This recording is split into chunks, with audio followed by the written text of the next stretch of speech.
It's the Overdose Talk Show, February 5th, 2017. David Box, how are you? I'm doing well. I don't understand how we never knew this before, but there was another David Box. We're listening to him right now, and he kind of blows, huh? Yeah, it's horrible. And nobody's How could ever this happen? used this to make fun of you before, or just, I don't know. You can't even make fun of you for it, but it's just kind of funny that there's this other David Box out there who was this kind of like mediocre fucking doo-wop guy that just is totally forgotten, and rightfully so. Called David Box. That's what was in the 50s, I guess. Andrea, good evening to you. Good evening. How do you do? Fine. And Alex, what's going on? I'm doing well. Very nice. All right. I had to go. Yeah, good. I had to go run. I was running to get my whiskey glass and trying to get back on time. Oh, wow. We are off to a fine start tonight. Yeah, that's okay. You know, roaring. Yeah, none of this is going to matter when we're knee deep in bodies fighting in the Second American Civil War. So whatever, you know, we can have excited about. Yeah, we can have our fun. Shift in perspective. How is this supposed to work? I've seen a lot of buzz about this Civil War. A lot of people in comment sections now just saying like, well, when the fucking new Civil War starts, we're gonna just go to California and fucking behead everyone and shit. You know, it's just like, it's getting a little bit weird out there. I'm seeing a lot, and that now some of the alternative media is starting to pick up on it a little. Is there a Civil War coming? How the fuck would that work? Where is the line drawn? Like, you know what I mean? It's who against who exactly. Yeah. I mean, the first Civil War, very clear, North to South. I don't really get this one. This one, I think it's New York. The souther you go, Chicago, the LA, more you gotta get them. Everyone else. Yeah, dude, and it is. It's gonna be like, it's basically they're trying to hype it up as like a right versus left Civil War, and I see a lot of people out there. You know, they're probably just fucking morons commenting bullshit that they're never gonna do. But you know what I mean? We were talking about it on the last show, and I've been thinking about it for the last couple days. Like, it's starting to kind of bother me. A, how abstract of a notion the Second World War or Second Civil War really is at this point, and B, how many people seem to be like really kind of buying in. And I don't know. It's just not looking good for us as a country in many ways. Well, I've started to comment a lot on Facebook and reply to people, you know, on the right-wing side, sort of, thinking that, you know, hey, if he can make that great point, you know, Alex is really smart. Maybe that's true. But then I realized everyone probably thinks I'm a fucking idiot, so it's not going to make a difference. Yeah, well, kind of like on the internet, you mean? Or? No, on this show, I think he's talking about, right? Oh. Or No, like in general, like everyone. I'm talking about like everyone I meet. Right, yeah, and people who hear you, people who see what you Like, type, people who hear of you. I think I come off a little stupid. Sure, yeah, sometimes we all do. You know, that's part of our charm here at the Overdose. But so, what is the idea with this thing? You know, if you're on the right, you just are going to slaughter every Democrat in the country and every socialist everyone in a blue jacket. And why not throw the Muslims in too? You know, or everyone will be required to wear badges so that we know who to kill. I just don't get how people picture this working. And then if you're on the left, and they're saying similar shit on the left, they're ramping up the violent rhetoric and stuff, and like, there's no reason to even discuss things anymore. The only way to deal with Nazis is to blah, blah, blah. Like, first of all, whoa. I know some of these people are a little fucked up, but are they really Nazis? You know, any more than some Democratic senators have been. Like, we always talk about Robert Byrd was the fucking leader of the Klan and then Speaker of the House as a Democrat. And that's okay for some reason. And that Barack Obama and Hillary Clinton, like, love the guy, you know. Ask a diehard Democrat some Democratic Party history. I bet they would fail so hard. Yeah, most people probably, to be fair though, most people would probably fail any kind of history that you ask them. Sure, in this country. But I just mean, like, I am one of those people. There's those people that are like, I am Democrat. I vote for the Democratic Party. That's it. Like I am their fucking slave. Well, then at least learn about it, you fucking twat. So, but from their perspective, how does this work? You're gonna get out there and kill every Republican, or until you wait. I don't get. I don't understand. What will the government be doing while we're all fighting each other? I don't know. Well, the government. Because for me, I always assumed the government is loving this because then they can enlist law, and then that's what they've wanted the whole time. Yeah, like we were talking about. This has been the plan. This is the plan to get us to fucking. And honestly, now I'm starting to not like Trump as much because we haven't really come together. It's gotten worse, and that's the plan. People like Alex Jones were talking about. Look, they're building these FEMA camps everywhere. Yeah, you know what? It seems like it would have been cool to. Sorry to cut you off, but it seems like it would have been cool for him to, like, given the climate, and I know how ridiculous some people are acting and how hysterical they've gotten on the left. But it seems like it would have been kind of cool for him to come out at some point and just address that and go, look, it's not what you think. Here's what I really believe. Here's what's people have gotten wrong about me. But he hasn't. He's kind of just kept on this narcissistic, just unwavering path. How about he? And he's a very like straight shooter. So he would. You see, like it seems like he would do what you're saying. Well, they say he's a straight shooter, but you never. I mean, He comes off. He comes off as one. Yeah. What does he? David Box? You don't think so? Well, what's a straight shooter? Somebody who tells it like it is. You go right up and grab the pussy. He shoots from the hip. If it's just like, say whatever comes to mind. David if that's Box, a straight shooter, then listen, sure. How many ways do I have to say this? He ain't just whistling Dixie, okay? Do you understand? All right. When you put it that way. No, so what do you think, though? I don't know that I'd say he's a straight shooter. No? He's just a little all over the place. I think he's had some inconsistencies. Yeah. little hot under the hot under the collar at times. Sure. Speaks from his heart, sure, but a straight shooter, okay. Yeah, maybe straight shooter wasn't the best word, but he does. He seems like he speaks from the heart. He's off the cuff, as opposed to here is my exact transcript. I'm going to go on stage and then I'm going to come like off a robot. Yeah, and then I'm going to get my payoff. That is what that's what I've always enjoyed about the guy is he doesn't come off robotic, and that's really not criteria to want him to run the country. I just like it though, but that doesn't mean I want him in the fucking, whatever. Sorry. Part of that too is that he's been on TV for the last decade and understands how to perform. Mm-hmm. Yeah. And part of that is appearing natural, whether you feel natural or not. Well, so have most of these other politicians, and for some reason they haven't figured out how to update their fucking routine. So, yeah. They're running an old version of software. No, I bet Hillary Clinton's got more media exposure than Donald Trump. Probably in her life. Donald Trump has. When you're on TV, you've got somebody whose job is to get you to perform and be relatable and be somebody that people want to connect with. That's different. That's the same thing with the politician, though. No, it's different. It's different because when you're on TV, you can do something one way and then they say, okay, now try it with a little more of this in your voice. And then you get to do it again and again and again. And eventually you understand the tricks that you're able to practice and practice and practice, but it doesn't work the same way with someone who's just in the public eye. You don't think don't think they train and rehearse all that shit as politicians? Definitely. I definitely do, but in a different way. And the application and practice of it is different.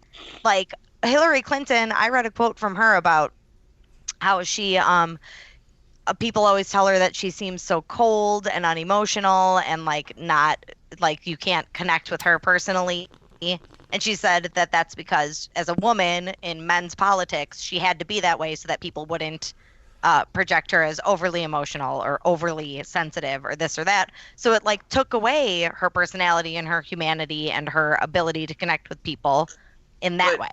But if you listen to the because she needed that to succeed in politics. Right. I hear what you're saying, but if you listen to the people that have whistleblown on her, she's not she's a crazy bitch. Oh, yeah, no. Yeah, by all accounts that I've ever heard, she's a complete nutcase behind the scenes. And that's 100 different people that have come out and said that. people say she rolls on the floor like screaming and throwing shit. She's like a baby. Yeah, look, I'm no fan of Hillary Clinton. I'm just saying that there are two different personas that people have to put forward. Andrea, that's you're being a traitor to women, I think, by Oh shoot. Yeah.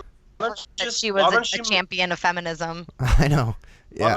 Why don't you move to Saudi Arabia now and mutilate your genitals, you traitor to American women? That's where Hillary would have me go.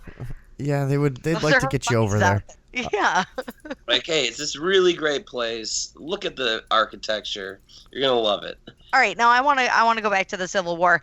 I always thought that if there was a Civil War in my lifetime, it would be more class related and not like partisan political related. Yeah. I always figured it would be like lower versus upper class or like citizens versus government. Like we could have like a nice like Bolshevik type of thing or something. That would have seemed more realistic almost. Well, that's like kind of in a nice suit gets their ass kicked. That's how we figured it out. Yeah. Well, that's kind of the idea behind the cultural Marxist theory, is that they figured out that way back in the day, when you just had kings and rulers, that you couldn't have a civil war because you'd lose by numbers. But if you can divide people by, say, sexuality or race or something like that, then you divide them and you can conquer them. But if it's all the people versus just the elite lose every time. Of course.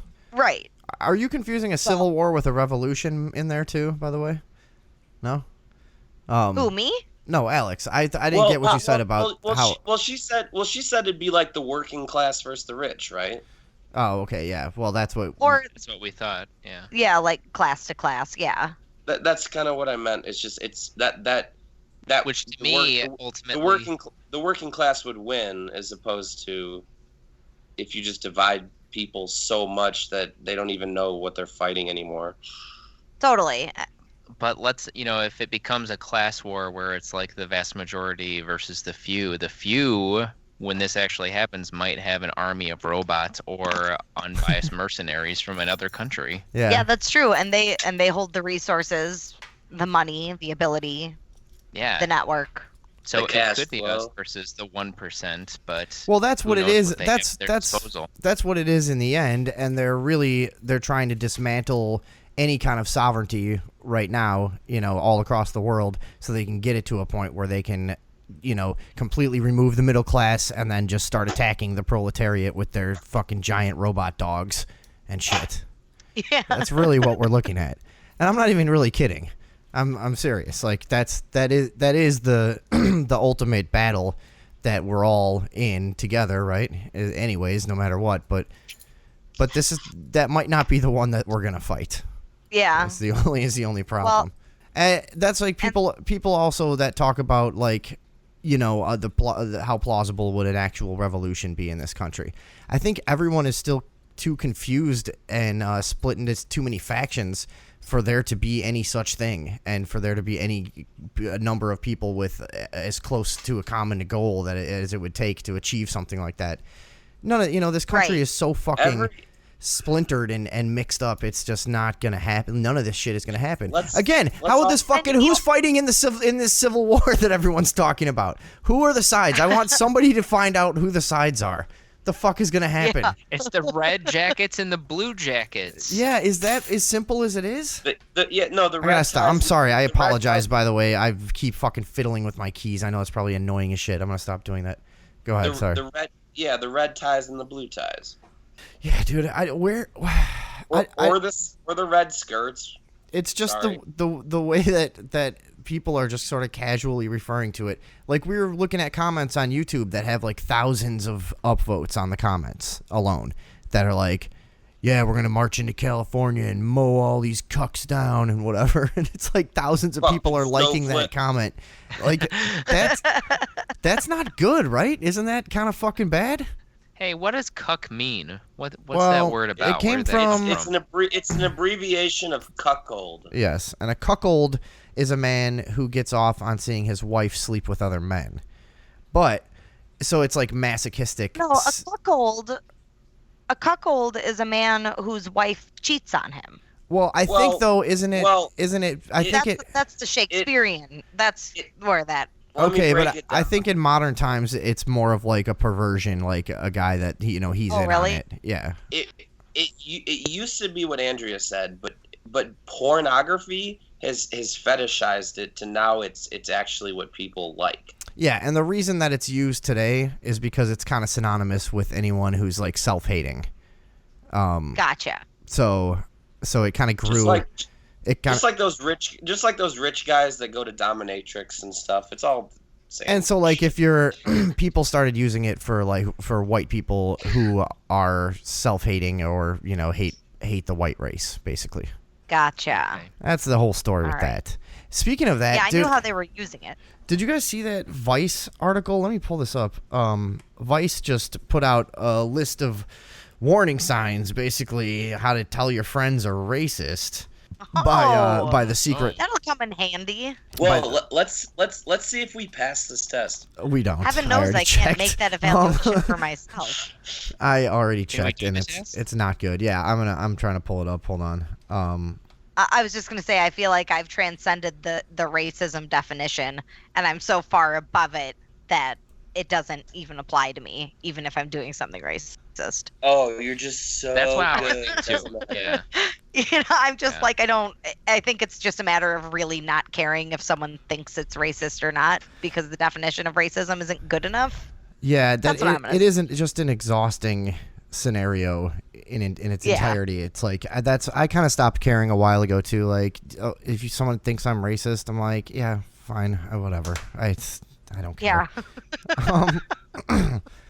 Well, and also I have the problem of like, I know Mexican isn't a race, but I do make generalities about Mexicans that people would define as racist, even though technically they wouldn't be racist. You know what I mean? Is anybody with me? You sound like a fucking racist. Give me an example before I take a stand with you. Mexican people tip $5 no matter how much the bill is. Okay. That's kind of anecdotal. I mean, that's racist. Just generally, or generally for you. No, just like generally. Oh, you're on and other Mexican people tell me that too. Okay, here we go. I found the article, and I remember I read this earlier, and I swear to God, I didn't know half of this shit was even going on. I mean, it must be only on 4chan, you know what I mean? And you know how weird those communities get, and they all they have their own sense of humor and shit like that. You can't really just look in if you never go to the fucking site and go, here's what all this means, and yeah. But I haven't seen a lot of this. Fuck Vice. It says memes and the alt-right go together like peanut butter and jelly that's been spread into the shape of a swastika. Oh, kill yourself. Every writer in this country needs to kill themselves. What happened to writing? Dude, How did that ever get printed? Yeah, that's awful. It didn't get printed. It got uploaded, and well, whatever. There's probably it has the Vice name on it. Somebody approved it. Dude, I heard. Also, I'm sure somebody printed it out somewhere at some point. Yeah. I don't want to derail too far off what we're saying, but I heard a writer's theory on why writers today suck. And what is it? They grew up sitting in front of the television. The boob tube. I knew it. Instead of going outside and living real experiences, so they're basing like their TV shows off the TV shows from their childhood, and they have nothing new to contribute. Also, they probably don't read books.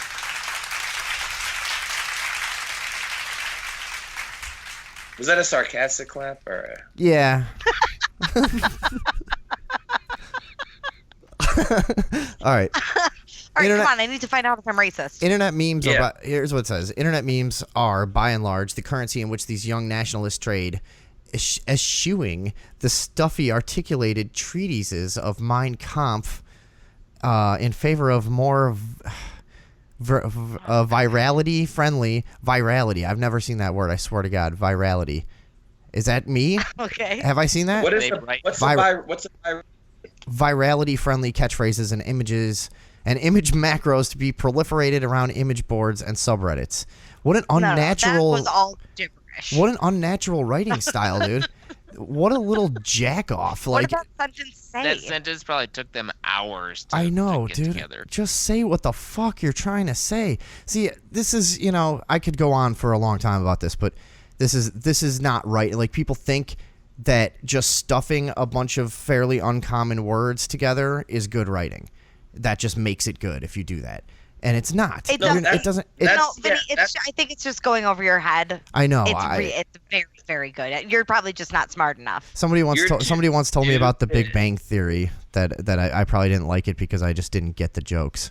That is the most common thing people tell me when I say I don't like it. And I'm just like, you have no idea what you're saying. How stupid are you that you think it's possible that someone doesn't get those jokes? They're fucking retarded is the problem. That's the issue. Yeah. There's smart jokes for stupid people. Not that fucking a guy, saying 8th grade biology stuff really fast doesn't confuse the shit out of me. That's very intimidating and all. But, yeah. That's not, okay, listen. Oh, the world is round, you say. We got to get through this. Pepe the Frog, does anybody know about this? Yeah. What? Okay, I don't remember this at all. It says that if, your friends are sharing Pepe the Frog's memes, that they're racist. So it was because it was declared a hate symbol by several countries' governments. And the ADL added Pepe to its official list of hate symbols. Well, they've never gone overboard or anything. It's not like they just go around looking for ways to justify their existence and trying to. Yeah. Dude, they fucking objected that Conflict Kitchen was serving Palestinian food. Fuck them, dude. Yeah. Fuck them. Well, where do they get the right? Anyways, next we have cuckservative. I don't know that one. I hate that term so much. It's so I don't know what it overused. means, but I feel like I identify with it. It's self-explanatory, kind of. Yeah, a cuckservative is just somebody who's not hardcore enough about race, probably. Yeah. Dude, right. I wanted to believe. I really wanted to believe for a long time that this country wasn't as racist as people thought, but I'm starting to think I might have been wrong. No. Dude, I swear to God, from traveling, I'm 100% sure we are the most racist country on earth. I mean, even South Africa with their problems. No, I wouldn't go most racist on earth. I don't think I would say that. No. I mean, although we do have a racial genocide under our belt, so there is that. We're the country that's like constantly being manipulated by race, probably more than anyone else. Oh, I know, but I liked to believe that there weren't so many racist white people out there, but it's really starting to bubble up in a way that I'm starting to feel like I can't really deny it anymore. You know what I mean? Yeah. Like, do you think like there's people that were not racist, but they had ideas and then they started getting called racist, like by the mainstream. Yeah, I think I know where you're going, and they're so stupid they just started to believe it. They're like, hey, yeah, maybe I am racist. Or you just start to respond angrily after a while and just say racist things when maybe you don't even really believe it, just to be an ass. You know what I mean? I think there's a lot of that too, but it just seems like more and more I'm seeing like this kind of creepy level of a serious hate. I'm not talking about playing around or saying some insensitive shit or doing this kind of shit that we do all the time. But I'm talking about stuff that is really, I'm seeing a lot of comments online and a lot of stuff about just really, really, really, like degrading things about like the science behind why black people are not as smart as white people. Did you knock your shit over, dummy? Again? But you know what I mean? I'm starting to see a more kind of creepiness to it, where it's like this calm, calculated, like serious philosophy-based racism. You know what I mean? Yeah, the internet has empowered my racism. Yeah. I hate that whole like when people started saying, no, black people can't be racist because racism is this institutionalized white supremacy where you guys are all privileged and you just don't understand that even if you don't think you're racist just by being white. Like, there's so many people that think like that. Yeah, I know. There's a ton of shit like that. I was kind of going the other way with my thing, but yeah, that's true too. Yeah, everybody's getting nuts. Whatever. Okay. Yeah. What the fuck is this? Here's the next one.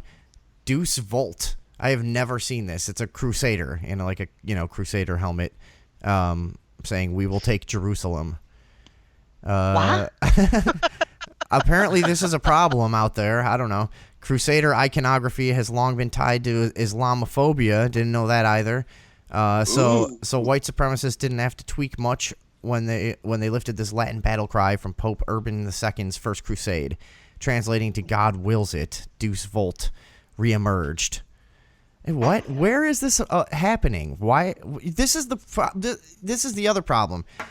While I am seeing like this organic, more serious kind of racism start to brew up that I really didn't think existed, I'm also seeing the other side now try to fucking exaggerate whatever is really out there, and try to, because like I've never seen this until Vice published it and said, "Here, look at this, it's racist." I'm like, okay, it's just. I never would have ordinarily seen this or had to have it, come across me and possibly offend me or whatever. Like what are you doing? They're taking stuff out. Pique your interest. They're taking stuff out. Yeah, they're taking stuff out of like 4chan and 8chan, where like, do you know how few people really go to those sites compared to the rest of the internet? Yeah, it's like a subculture. If we're going off this show, 1 out of 4. Right. Well, no, I'll spend a little time on there once in a while, but like, it's not a thing that the everyday average person has even heard of. Like right. No. They don't even know about it. So, all right. Then they have the Moon Man, the fucking Moon Man from the McDonald's things. You remember that guy who was like, he was basically Ray Charles with a moon head and like a leather jacket and sunglasses. You don't remember this? Yeah, I do remember that now that you're describing him. Yeah. Okay. He is racist? I guess he's racist now. Borrowing the Crescent Moon 80s McDonald's ad character Mac Tonight. That's his name. White supremacists, God, I'm doing terrible today, co-opted this wholesome fast food mascot, ironically based off of black music icon Ray Charles, see, as a face for text-to-speech rap song parodies. I've honestly never seen this either, which explicitly describe myriad gruesome scenes of murdering black people while dredging up every epithet you can think of. It's like if Stephen Hawking's computer and Weird Al had a really racist child that had an internet connection but no creative talent. Well, no, that definitely wasn't a reach there. That was an awesome line. What the fuck? Not really a shoehorn, but like he tried to get that in there really hard. How the fuck? What was this guy going for? It's like if Stephen Hawking's computer and Weird Al had a really racist child that had an internet connection but no creative talent. Like he wanted to joke, but then had to make it serious. The last half of the sentence, But let's be clear, it's not creative. Yeah. Do you think there's anyone that read that and was like, "Oh yeah"? Oh, probably, yeah. Nailed it. All right, you know what? I underestimate these idiots. Sorry. It never fails to surprise me how retarded people in this fucking country are sometimes. Yep. I'm just sick of all this shit. Okay, what else? Triple parentheses. I had no idea this was going on. This was apparently used to identify Jews on Twitter, though, which is pretty funny. All right, that's good. That's a useful tool, yeah. I'm sure David Box was participating in this. We all know his controversial views. This is let's see, they were. David Box from the 50s, right? They were making it easier to search out Jewish and identify Jewish journalists on Twitter. What is the point? Why? Oh. It's not obvious? Or? Well, because my news can't be Jew news. Well, that's just the... People get irrational with the Jew stuff. Like, we've talked on this show. We know that there's a totally legitimate case to be made for Jews having a ridiculously disproportionate control of the media, considering their representation in society, being what, like 1% of, I forget what they make up of the United States populace. But yeah, we know about the Jew stuff, but that doesn't mean that like every Jewish person is in on it. That's where it gets fucking stupid. Right. Yeah. Like your dad's Jewish girlfriend or whatever. But Trump said something interesting about Israel. Because I'm really interested on how he really feels. He's like, Israel's a really small country. They're our friend. but I'm not anti-Palestine. He said they've done some terrible things, but they're nothing compared to what our country's done, which is a pretty good statement, I'd say. Yeah, overall, definitely. The whole issue. Yeah, that's interesting. Here's another one. Global special interests. Apparently, when Trump says global special interest groups, here's all they wrote in this article. Here's how fucking arrogant these people are. All you need to know is that when Donald Trump uses this phrase, a contingent of his base hears Jews. So now you know to be a bit concerned if cousin Wendy starts peppering that into the family newsletter come Christmas. What in the fuck? Wait. What? Who has a family newsletter? What year does this author think it is? Cousin Wendy? What the fuck is this? I mean, for real. What the fuck is going on with this article? Huh? This is the worst article I've ever How am I heard supposed to know if somebody I'm read. racist with this shit? I know. We need someone to more clearly explain how whether or not we're racist without all these hilarious jokes distracting us all the time. Yeah.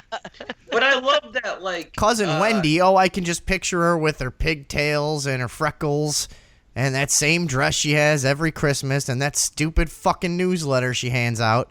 God, who would... Come Christmas, Dude, the family newsletter. Would you ever... I would never, ever read the family newsletter. Get this shit out of my face. No, I don't care. Give me something to drink. Even casually racist people are not that bad. Like, they don't even really hate black people. I was just doing a lot of moving for this old lady. Hold on a second. I'm stuck on this family newsletter for a second because not only is this fucking asshole handing out a family newsletter at Christmas, it's apparently very politically charged. What the fuck is going on in this person's life who wrote this that they thought this was a plausible scenario? What the fuck is this? Sorry. Or like they think that happens to everybody. Yeah, just the primaries are coming up. Yeah, let's If all you can't talk politics with your family, then right. who can you talk with? Especially on Christmas. I what we really always do. wish I had a full family that could talk politics. Yeah, bugs you me so probably much do. today. You're not sick of it yet. Operation Google is the next one. We've all encountered that one person who feels personally slighted by his inability to publicly use the N-word while black people have carte blanche. Yeah, that is true. That is Yeah, that is yeah, a funny one. nigga. I'm sick Yeah. of that shit. I was just thinking, I wonder if we've ever said that exact thing on this show a million times. 4chan, 4chan, that shitty friend writ large. What is that? I don't know that. Pulled a code word scheme straight from the KKK playbook after Google launched a program meant to filter out such obscenities in searches. Cries of censorship rang out, and the crafty teenagers quickly formulated a code of replacing filtered racial slurs with tech company names. So Jew equals Skype, and there's Fight Club references, like a trans person is a Durden. Okay, who cares? It's a bunch of fucking kids being assholes on the internet. You're chasing people around on fucking deep internet websites going, honestly, this is inappropriate. What the fuck is wrong with you? Like, yeah, like you doing that at school is not enough. They have to go on the deep web and fucking fuck with them. But it's not even that. It's just like, what a way to waste your time. It's literally, it's just a bunch of most of those people that are on there are really not gonna fucking bother anybody. They're gonna sit right the fuck where they're at online talking shit. That's exactly what they're gonna do. It's gonna be fine. I go on there. I just lurk. I don't post. It's just to hear stories that you would never hear, even on Alex Jones, or any mainstream media. You're just never going to hear these stories.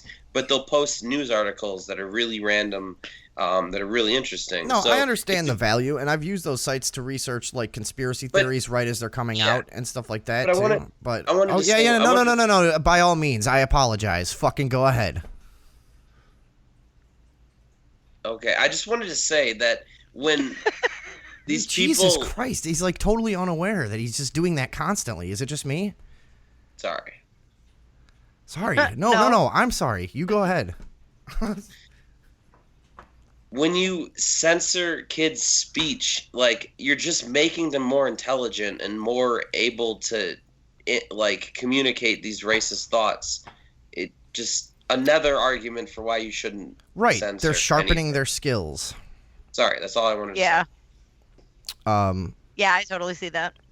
The spurious logic behind the scheme was that if enough of them started calling black people Googles online, and how did I miss out on that? I never got to do that once. The tech behemoth would eventually have to censor their own pages. That never happened, of course. Instead of a couple of dumb tweets like the one below, cluttered up Twitter for a minute. Kill all the Googles, gas the Skypes, says Andrew Carp on Twitter. Nice. And again, to me, Eloquent. that looks like a guy that's just being a dick because he thinks it's funny. He's just being Yeah. cheeky. He's just being cheeky. He's just being a little playful. That's all. That's funny. Yeah, we was kings. I don't know. Okay, this one's probably going to be bad. The Black Egyptian hypothesis is a widely disputed theory that the Egyptian pharaohs and citizens they ruled were more dark-skinned than how we picture them today. Despite this being a fringe theory, the alt-right has adopted it as another weapon in their arsenal for denigrating black folk.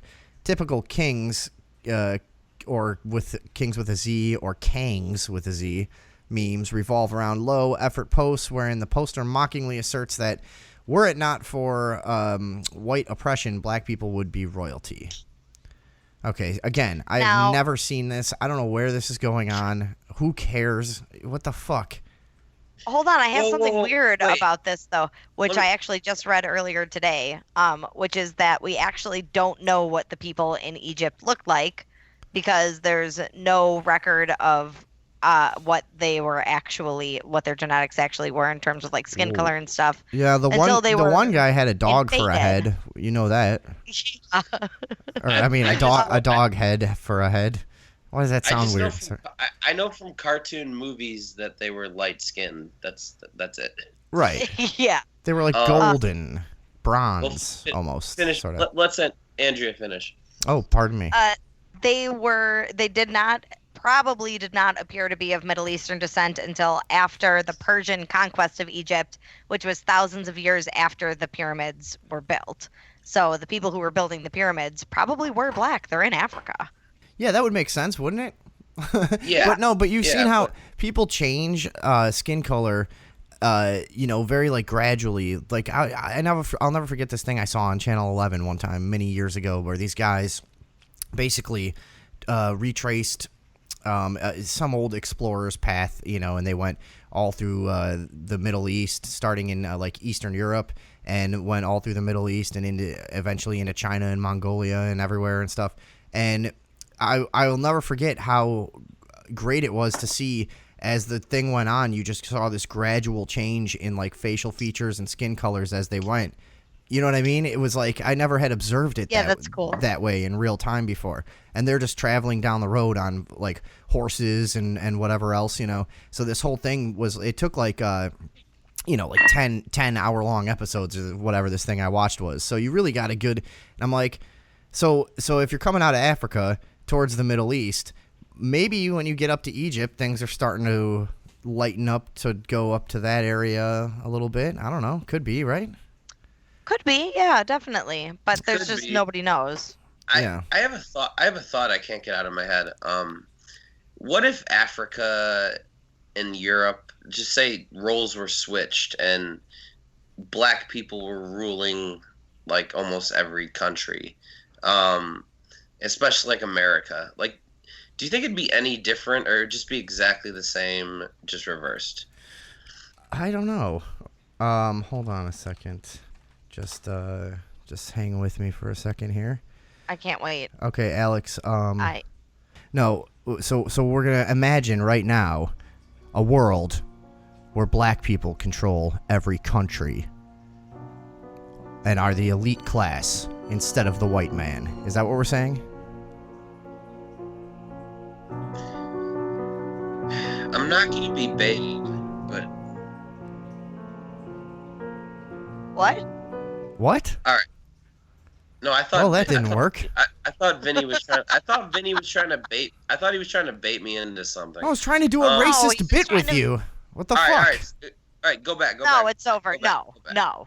Okay, I didn't do the intro that good anyways. I can edit it out. Hold on. Right. Okay. Okay, so what are we imagining here? In a world. Speak up a White. little. In a world where the white man has no power, he is the slave to the black man. I don't have any music now. Come on. Yes, it's there. Oh, I don't hear it. Okay, Sorry. well, it's there. Don't worry. Keep going. Keep going. This is scary. Just keep going. Where the black man rules against the white man and keeps him down. White supremacy. Where black supremacy is the biggest problem in our nation right now. We have to exterminate white people off of the face of the planet to solve this problem. Where white people... We are going to exterminate white people. Sorry. That one was frozen. White people are the only issue, and you know what we need to do with white people? What? Oh, I thought you were going to play that clip. You Again? gotta Okay. we gotta talk to him. We have to exterminate white people off of the face of the planet to solve this problem. Is that what you wanted? Yeah, Okay. just in timing. All right, so now what exactly are you getting at here? Because we're not really going anywhere. I don't It is know. It was spooky, just though. an idea that was stuck in my head. Here, But like, hold on. it doesn't. The only fucking- nigga on the planet is the white man and the white woman. I'm just setting the mood. So this is what the kind of world we're in. And what's your question, young Alex?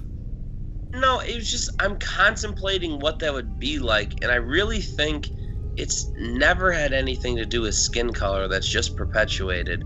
It has to do with an elite class, and it would be that way no matter what their skin colors were. Yeah, in this alternate reality, are you still white? No, I'd be black. Why You'd do be you black. get to be black in the black world? You should have to. Sorry. Yeah, you're right. Yeah, you should have to I would- live as a minority for once. I would be white. I would Dick. be white.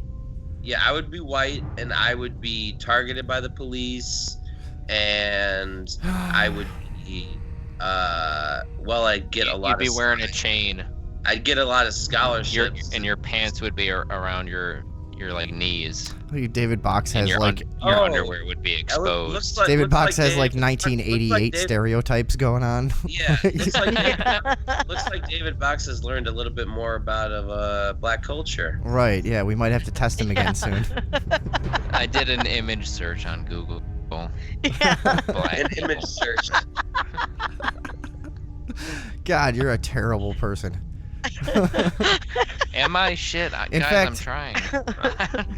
David Okay, Box, Google. I do What do black people look like? I do have a question for David Box actually that's coming from the listeners. They want- What is it about black people that you don't like? Oh, that's a loaded question. You're No, right. it's That not. was Everything? It assumes that I don't like black people, but which Well, you isn't don't. true. So answer I it. love them. No, this is how black people on like a Fox News show are. Well, you don't like them, so answer the question. I actually have some You're secret. right. Sorry. You were seen at Rikers University, and you said that black people were not as important as white people. So back that up. What did you mean? Did you say Rikers University? Because that's a prison. No, Oh, Rutgers. Rutgers. Sorry. yes, yeah. Okay. It was It was his accent. You couldn't understand because of the. because of my black accent. Yeah. Yeah. Here we go. David Box. All right. I have some. I actually have some secret audio that I took of David Box on a bus about 11 years ago while he was doing Access Hollywood with me. Oh, no. And I left. Yeah, I left the tape running, and we were just kind of shooting the shit, and we caught this. Look, I'm sure Africa is a beautiful place, but the worst creatures come out of there. I'm just saying. Now, how do you explain that, David Box? Oh man. Well, I was talking, about the bugs. All the mosquitoes and stuff. Right, Zika, right? Yeah. Zika virus. All that shit, and Sorry, I really just wanted to get a little bit more mileage out of this folder that I've had for 2 years that I never get to use, and it's just called Racist. And I never get to use any of this stuff. let's see how far we can go with Okay. David Box. Let's segment right now. How racist is David Box? Yeah, really. Why are you so racist? That's a horrible name. No. How this is- racist are you? Yeah. That's what I think. Oh, I thought you guys were gonna have questions about how racist David Box was. No. No. Oh, is that what we're I doing? know. Oh, I thought we don't have to. I thought that's where Okay. this was going. No. Andrea, it seems Let like me ask. get to Let be me ask you president this if question, this David happens. Box. Let me ask you this. What? You're in a poor neighborhood in Chicago. yeah. It's Oh, 2 boy. a.m. I don't like the sound It's of 2 that. a.m. You're walking to 7-Eleven. You're all alone. You're walking through There's a parking lot, and you There's see a just no black. way. You see a That's black not man with happening. a hood.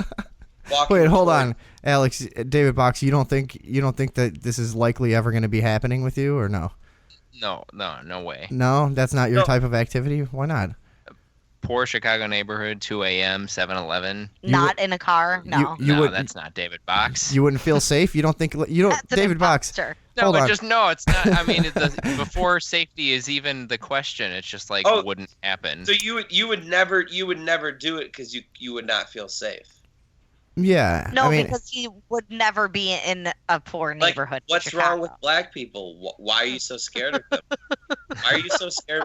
Why are you so scared of black people, David? No, it's the poor neighborhood thing. You know, Okay. there's dangerous white people there too. Wait, you don't think Okay. you- Okay. All right. New question then. You're in downtown Downers Grove, hometown. Okay. You're All right. walking through an alley, and there's about 6 black kids with their pants hanging low, with their hoods up, looking real aggressive. But they're walking, and Aggressive how? Hold on. How do they look aggressive? yeah. What does that mean, Alex? Uh, Oh God, like you're they're fucking all racist too. You're all They're all racist. staring me down, or Jesus because Christ. They're like no, punching no. the palms of their hands. yeah, they've got like badge that they're. They're standing there flipping coins, like, and catching them in their hand. Yeah, rolling up their sleeves. Putting cigarettes out on their tongues. No. Okay, just picture this. They're arguing with each other and they're yelling in loud voices and stuff, Okay. but just between themselves. And what is the All point right. of any of this? You have to walk past them. Are you scared? First of No. all, you don't think they're going to be intimidated by a guy that looks like Topher Grace sauntering by good-naturedly? Good nature. Thank you for using your nature. First of all, they're the ones that are going to Yeah. be creeped out. Actually, yeah. That's true. You're totally right. You totally flipped that script on me, and you're right. You're the creepy one.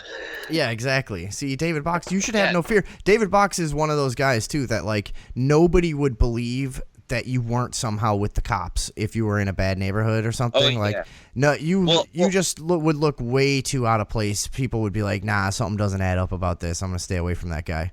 Like, Yeah, It- I just need to be confident. and If I'll be if fine. someone looks at you, they'll draw 3 conclusions. You're a police officer, you're the nicest person that they've ever met, or you're a complete and utter racist. Those are the only 3 assumptions. people- Why the third one? I yeah, don't just get you it. just look like a racist. I don't know. You just you just do. give it you off. Look racist. Yeah. It's not So I'm- racist of us to say that, but based on the way you look, I would say that you're probably pretty racist. Listen, you look good-natured. You're the nicest man I've ever met, and you're also definitely racist. Yeah, just from looking at you. I don't think that made any Hey, sense. well, come on. There are plenty of good-natured people, good-natured seeming people that are racist. Like who? I'm not a racist. I would just like to. Oh, the You old. know, Or I don't. I You don't just believe, hate the Jews. I don't believe I'm a racist. Why do you hate Jews? Oh, we've been over it a million times. I know. I was never on those episodes. Oh, all right. Well, But I've The whole-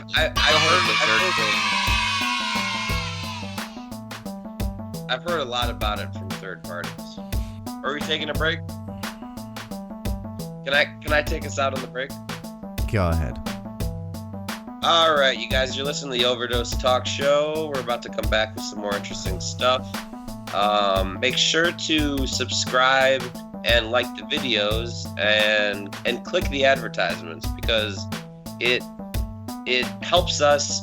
We're not just trying to make money. It really does motivate us to work harder. So if you enjoy the show and you can do those things, it would help us a lot. All right, we'll be back in a minute.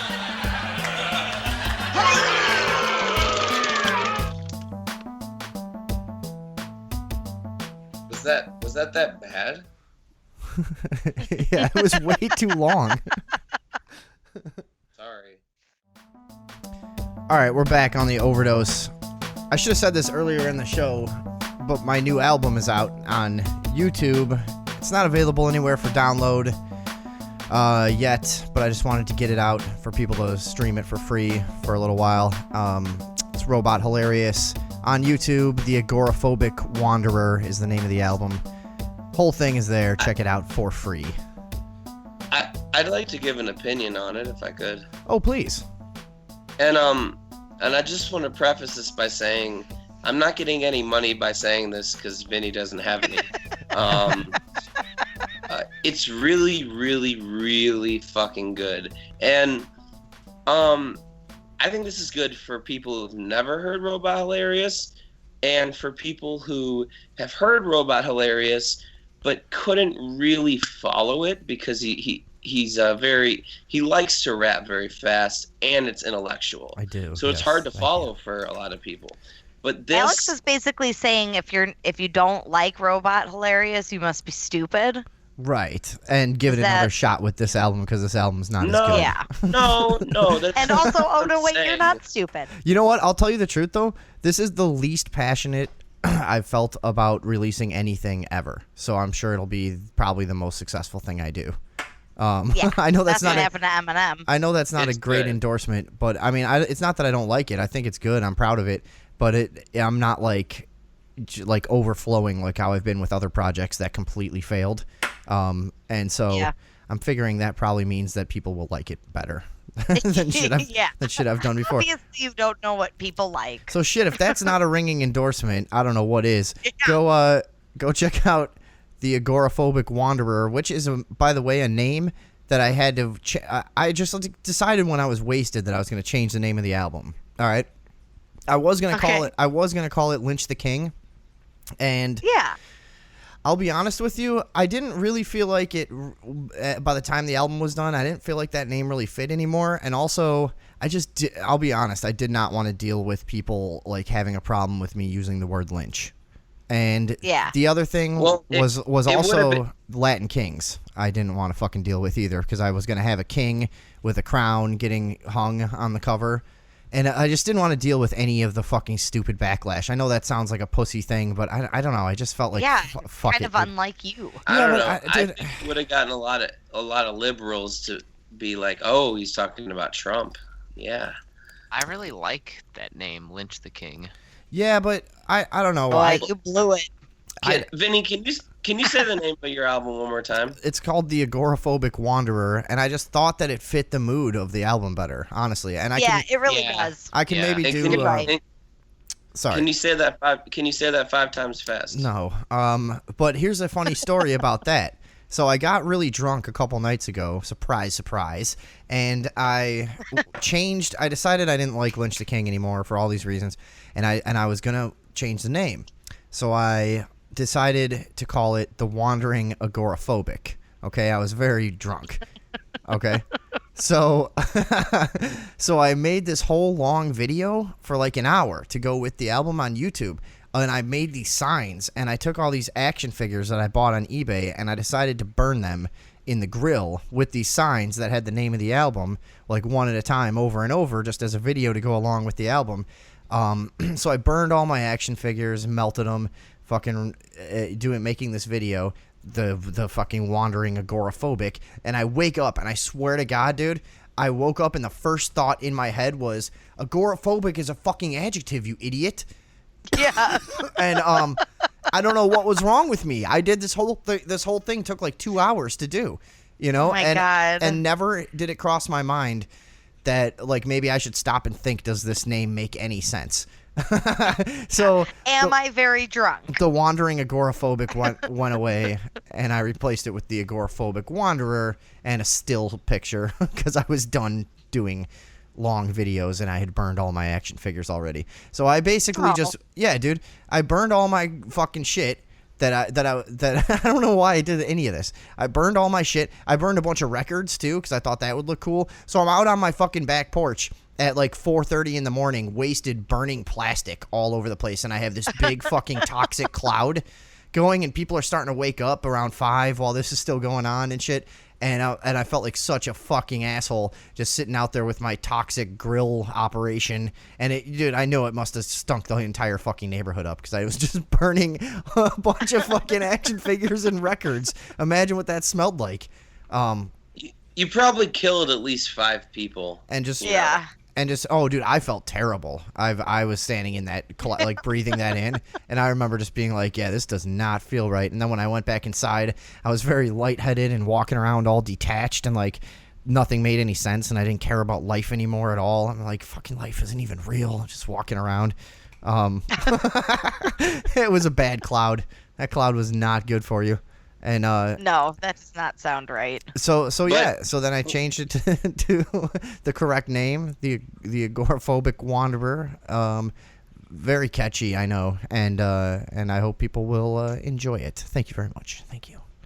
No, just as far as the black cloud that was over you, storms always pass, and I think we're at a brighter day now. Yeah, it is good. I'm glad after everything I went through in the past year and a half to just have a project done that I can kind of break mentally and go, okay, I'm in a new fucking time now. That's how I always split my fucking life up, is like what I'm working on, what I'm doing, what I'm achieving, and now I'm like that whole thing. Nothing that touches the previous era of my life. Nothing that I was working on then. Nothing that you know what I mean. All of it's now just behind and well, it's now over. Yeah. Nice.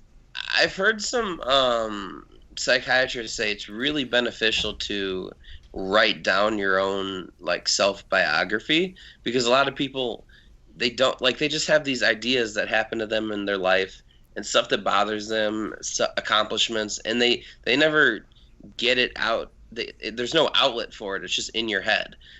So writing it is one way, but it sounds like for you, it's music. You make an album and, you put everything that happened behind you, and now you can move forward. Am I right? Yeah, it's a cheesy old idea, but it really is, it's cliche. It's one of those things that's cliche because it's just true. You know what I mean? That's all. It is. Yeah, it is. And whatever. I mean, it's probably a lot more interesting for me to think about than for anyone else to hear about, so we might as well call it a day on that shit. But yeah, I think people get the point. There is a cleansing effect, though. Yeah, that's all I'm saying. I mean, that's true about all art and any practice. I'll make art out of like cut up pieces of paper, and I'll look at something and know like what I was doing with my life at the time that I made it. Mm-hmm. So yeah, definitely. It's not just you. No, of course not. This is why I brought it up, because I thought people might be able to relate to it. And then I got nervous that it might be boring. That's it. But yeah, no, I feel like good. I feel like now today I finally woke up and felt like, okay, I can just go any direction I want, and I can just fucking do whatever I want, and I can make whatever I want, and I can, you know what I mean? It just was it's kind of a fun feeling to just be done with everything from that time in my life, everything. So yeah, there we go. Sayonara. It's a brand new me. Probably not much will change at all about me per se. But look, this is all very important, and you need to pay attention. Yeah, I feel good. Yeah. I've been seeing this meme go around, by the way, that I don't know if this is true, and I can't seem to figure it out on the fly here. Andrea might be able to come up with something. That Donald Trump said that pedophiles deserve the death penalty, which I think is a thing that most people say. I don't think I've ever heard it be said by a president, interestingly, or a prominent politician, because we all know that would involve a lot of their friends and constituents. And yeah, most people are not. Yeah, most people are really, really anti-pedophile in this day and age, I'd have to say. Well, except for the New York Times. By the way, the New York Times is pro-pedophile? Well, they're not pro-pedophile, but they seem to be apologists. In what way? They call it Like they a call it a lifestyle. disease instead of a crime. Yeah. Right. They're basically the New York Times is owned by the Clintons. I mean, they can't do anything without their. Well, no, the New York Times are owned by Carlos Slim. Yeah, but they have really close ties to the Clinton family and the Clinton Foundation. Yeah, and when that pedophile ring in the Netherlands broke, the New York Times was the worst perpetrator of trying to suppress the story. I'm just putting this together now, but that's how the Clintons get their drugs into the U.S. because they've got ties with Carlos Slim, who's got ties with the cartel. Okay. Ta-da. That makes sense. Yeah, basically how everything works here. Yeah.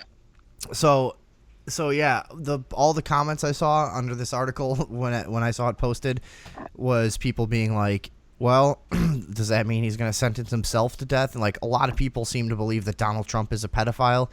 I guess, I think I always say, is it Jerry Epstein or Jeffrey Epstein? I think I've been saying Jeffrey. It's Jeffrey, right? Okay. That's what I thought. So Jeffrey Epstein, they might be talking about his connections to him, or they might be talking about that, a girl accused him of raping her when she was 13, and I think that turned out to get dropped or whatever was somehow bullshit, if I remember right. Well, they've got nothing on him as far as Lolita Express and the pedophile island. All right, whatever, but a lot of people seem to think that he's a pedophile, and he might be. Who knows? They all are. Because he's been in that culture a long time. Yeah. I can see it. Actually, that is true. He has been in the culture where we know pedophilia is just normal. It's a festering cyst in the upper crust of America. I like to think of him as like the superhero who's like, all right, I'm gonna get in with these people, but then I'm gonna take over and change it. But how could you sit there and watch people like raping kids? That just seems so fucked up. Well, yeah, but we know how much it's going on. I mean, it really is. Yeah. No, I know, but I'm saying, like, how could Trump have known that was going on, probably had seen it, and then waited 30 years and to become president and expose it? That just seems, dude. If really far-fetched. this is gonna be the one of the really telltale things with Donald Trump is whether or not he really goes after exposing pedophiles in elite circles and pedophilia. That would be something that would speak, to the idea that he's somehow he really is an outsider and that he's anti-New World Order and that he's really here to restore sovereignty, because if he really is, there's a few things like that. And there's also the one thing I don't buy it is the drug war, and also didn't we just find out something about him like praising the NSA and wanting to use the NSA more and stuff like that? Yeah. Vinny, you just went over like 3 topics though. I know. Yeah. Let me address one. With Anthony Weiner, that whole situation, under Obama administration, they said, the whole thing's dropped, he's cleared. Now the FBI is reopening the case against him. Okay. So there's something. Okay, fine. Yeah, fair enough. Let me tell you guys, this whole thing stems from a tweet from Donald Trump from October 8th, 2012. Okay. Where he said, got to do something about these missing children grabbed by perverts. Children is spelled wrong, P.S. Too many incidents, fast trial, death penalty. Oh, okay. Yeah. So he's been making decrees for quite a while now. I don't know about I don't know about the fast trial, but I agree with the death penalty. Yeah, I mean, it really is very fucking interesting the way that our government treats pedophilia as though it doesn't exist. I mean, it really is like... Dude, if you get caught sexually assaulting someone, it's like 3 or 4 years. Oh, no, I'm not talking about that. I'm talking about the big... We've gone over it on this show. The epidemic of missing children in this country is fucking disgusting and grotesque. It's unbelievable. The numbers. I have a terrifying number for you if you'd like. Give me 1 second, and I'd love to hear all the terrifying statistics that you can provide. But we've never heard it addressed as a fucking issue, and the epidemic that it really is in politics. Very few times. I mean, I think at low levels, and there have been people that brought it up. A lot of them probably ended up dead. But we have not heard anything about this like we've heard about immigration. So you're telling me immigration is a worse problem than the fucking 800,000 missing kids in this country a year? You know what? or you know what I mean? Or we hear stuff that we've been hearing about for decades. But we never hear about this. Our government doesn't fucking care. Probably more, they're trying not to make the average person too aware of the problem, right? Because this is how not that they don't care. And this is how a lot of them are held in check. Not really, because like with the Sandusky and the Catholic Church, that's a household known thing now. The Catholic Church could not be stopped. They tried. Nobody fucking helped that along. It was victims that beat down the doors in that whole movement. You know, nobody. They faced resistance from everyone, from the other members of the Catholic Church to law enforcement to politicians too. I mean, that was not like the government participated easily and said, "What? There's a problem here. Let's go fucking get these guys." No. This went on. This went on for decades of people speaking out, victims, and it wasn't until the 90s that they really got anywhere with it. Honestly. And it wasn't, and even in the early 2000s, people were still talking about it. Like it was like there was something to talk about. Like, isn't it bad how this Catholic Church catches priests molesting kids and then just moves them halfway across the country and changes their name? Yeah, that's fucking bad. Yeah, that is pretty fucking bad. I'm saying, I mean, it took them a long time. It wasn't like that was an easy, downhill little walk they took there. That was on the contrary, it was an uphill battle, young Alex.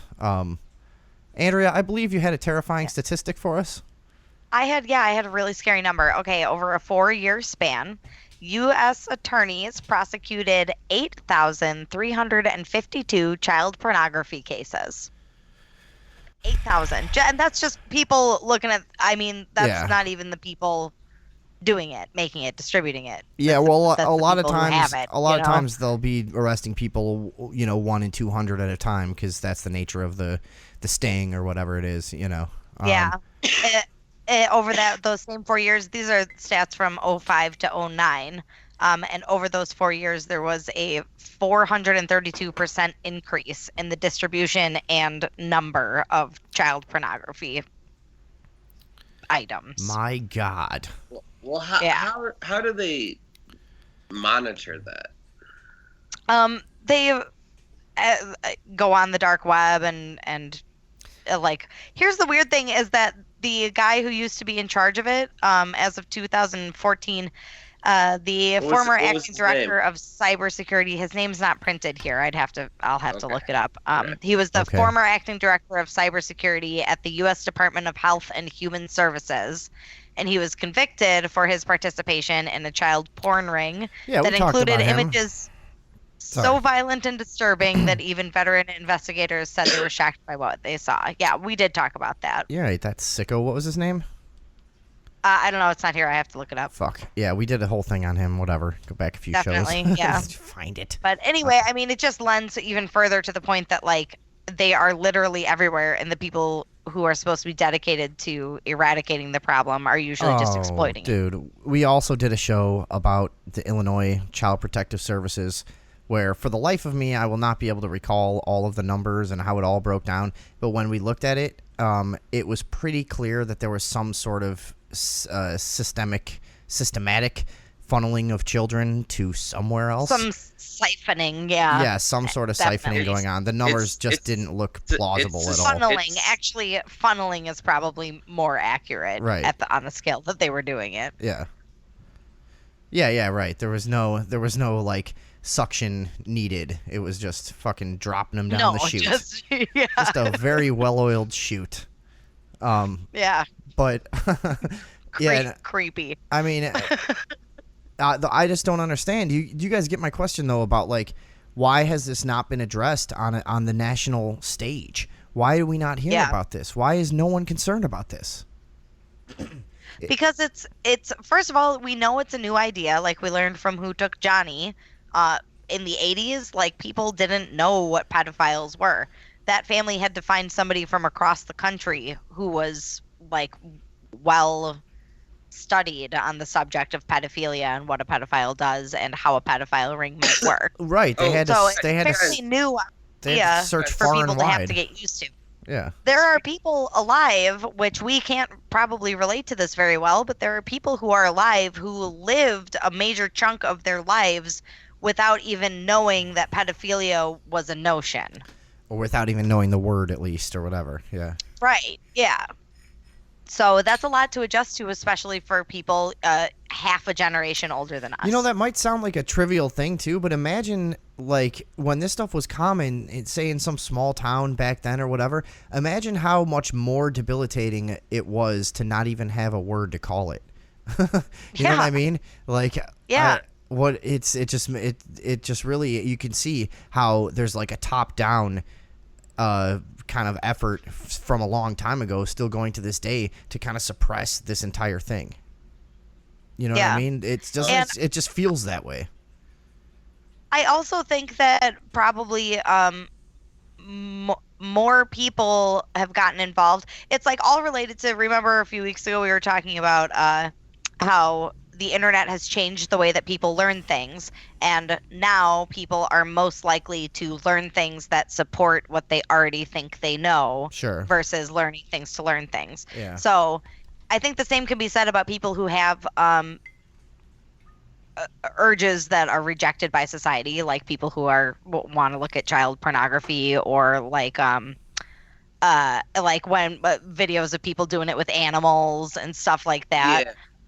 They can be more easily validated and enforce those things that maybe they shouldn't be enforcing by finding these people on the internet and saying, well, here's a whole community of people just like me, so this is totally fine, and I'm going to go for it. Of course, yeah.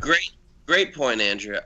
We actually have someone calling in on the line. We have Chris Hansen on the line. Oh, good. He's an expert on this stuff. Yeah. I know he's a fan of the show. That's nice of him to call.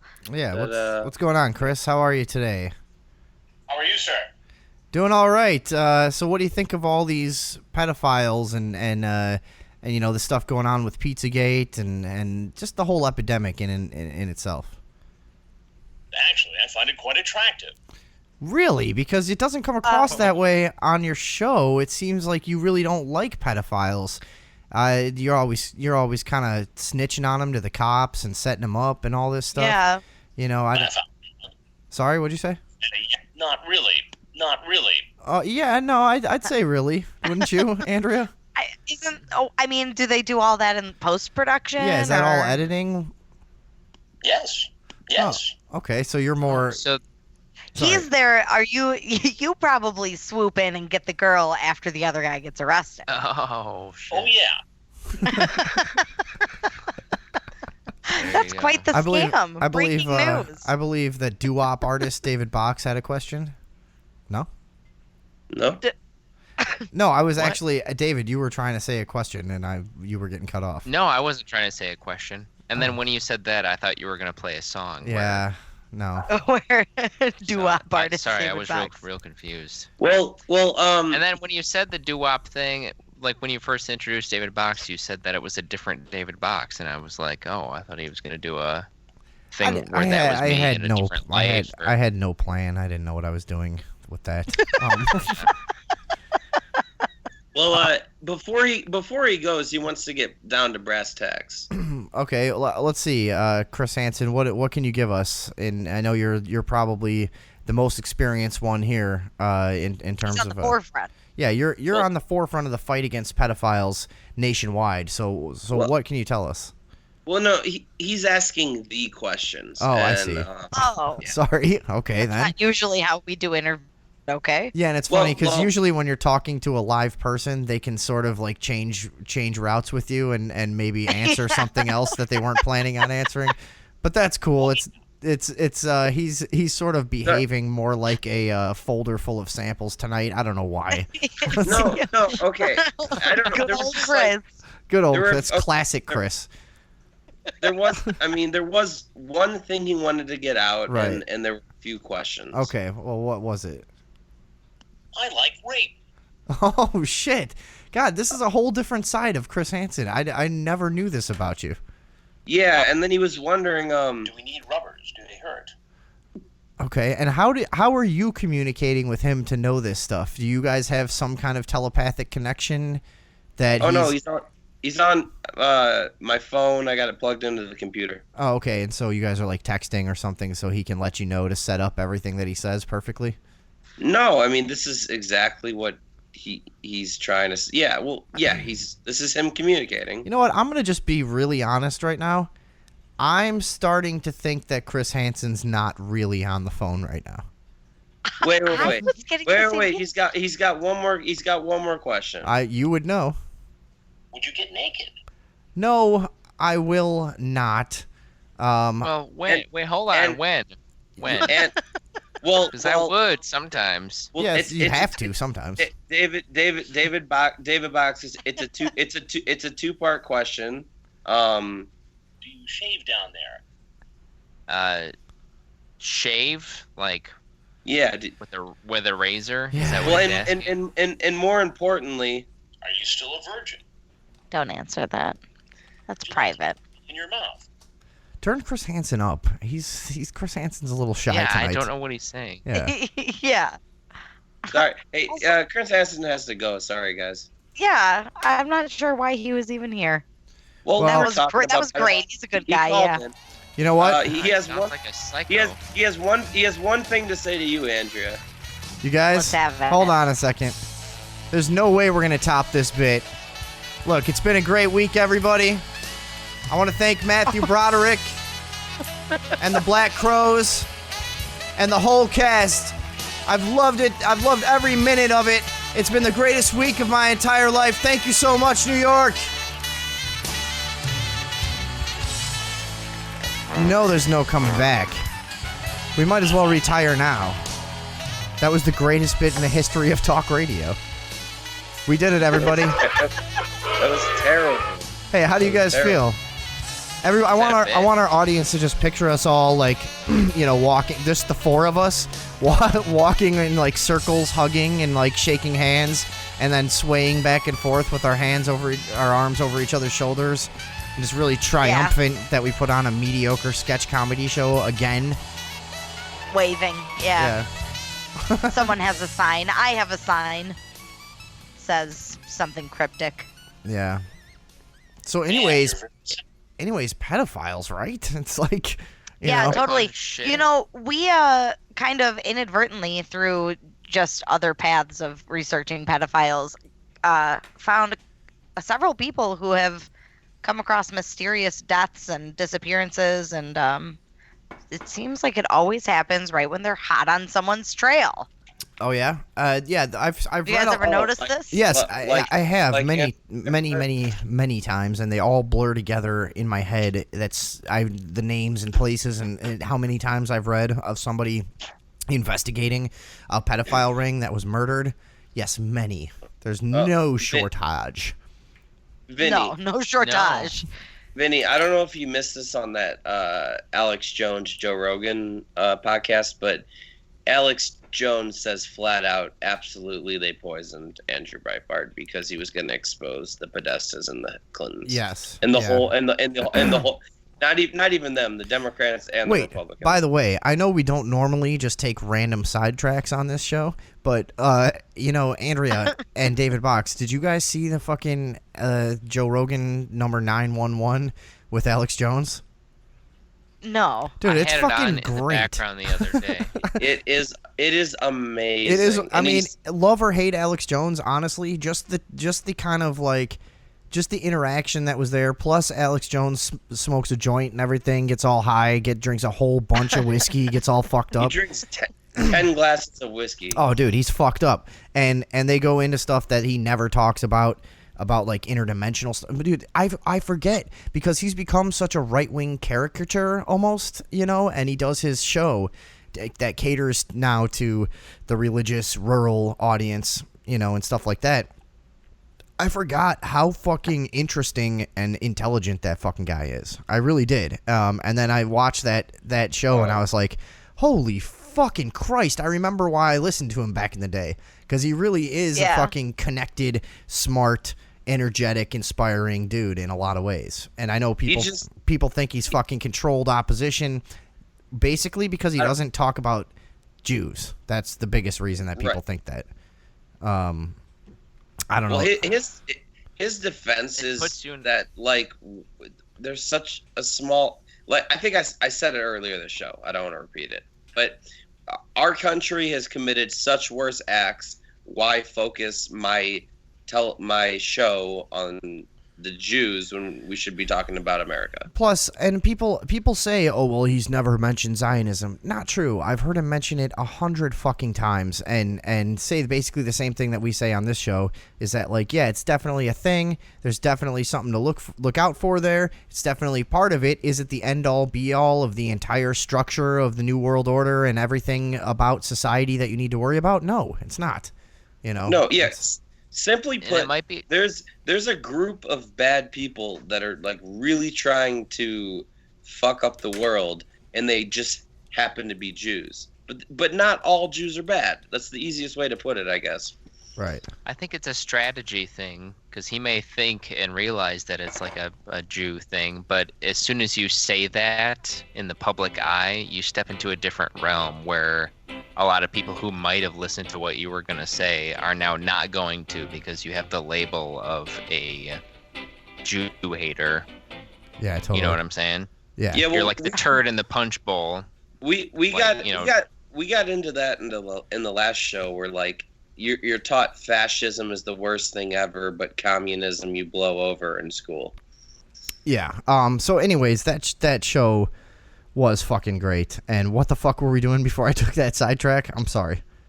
But we were just going to touch on some people who have died mysterious deaths as a result of investigating pedophile rings. Okay. What's the interestingly enough, you did mention how people have been poisoned and stuff. I think David Box, you've got somebody. David Box, you got something for us? Yeah, have you ever heard of a guy named Ted Gunderson? No, I haven't. I went to a school with Ted Gunderson. Go ahead, David Box. With Ted Gunderson. So he's like he's the former head of the FBI in the Los Angeles area, and also somewhere in Memphis. He was like a special agent of the FBI. And then after he retired, he started a private investigation firm. And he had inside I'm hearing myself echo. Sorry, I thought you liked this. I thought you would want to talk over this music, because every time I look up David Box on YouTube, it's horrible. It's so distracting. Why did this have to happen? Yeah. It's every time I'm sorry, but every time I look up David Box on YouTube, it's this guy singing over this music, and I just thought that was your thing. Sorry, I get confused. No, man. Comfortable. All right, never mind. Go back to the thing. It's sorry. It's horrible. Go ahead. But yeah, so this is a guy that you could like research. There's a ton of shit on him, and he exposes the Satanistic groups. God, this is horrible. And what's his name? Have to stop. What's his name? Ted Gunderson. Ted Gunderson. Okay. Yeah. Come on, get into it. Sorry, man. It's like hypnotic. This music. You have to get rid of it. Well, why did you make it then? I'm sorry. This is David Box's old group from the 50s. Yeah. God, you've had an interesting... we never talk about this on the show, but David Box is like 80 years old. Yeah, and he's had a really interesting life, too. Like, he was doing porn with me in the 80s. Yeah. He had a music career in the 50s. He was already in his 60s, yeah. Yeah, right. What were you up to in the 70s, David Box? Yeah, David Box was a famous musician, and he actually raped Vinny when Vinny was a child. It was like a fucking prank. The whole family was in on it. It was not a big deal. Oh, you're brainwashed. You're brainwashed. Yeah, it was a party. Sorry, let's stop fucking around. We got real shit to talk about here. There's people getting killed, murdered, kids getting raped. Let's do it. All right, so anyway, Gunderson tried to expose a network of satanic groups, right? Okay. Right, yeah. And right. He claimed, I need to learn more about him, but he claimed to have like inside information, and he actually was a special agent of the FBI and like the head of the FBI of Los Angeles. Do you think a lot of stuff... Oh, the guy, this Gunderson fella? Yeah.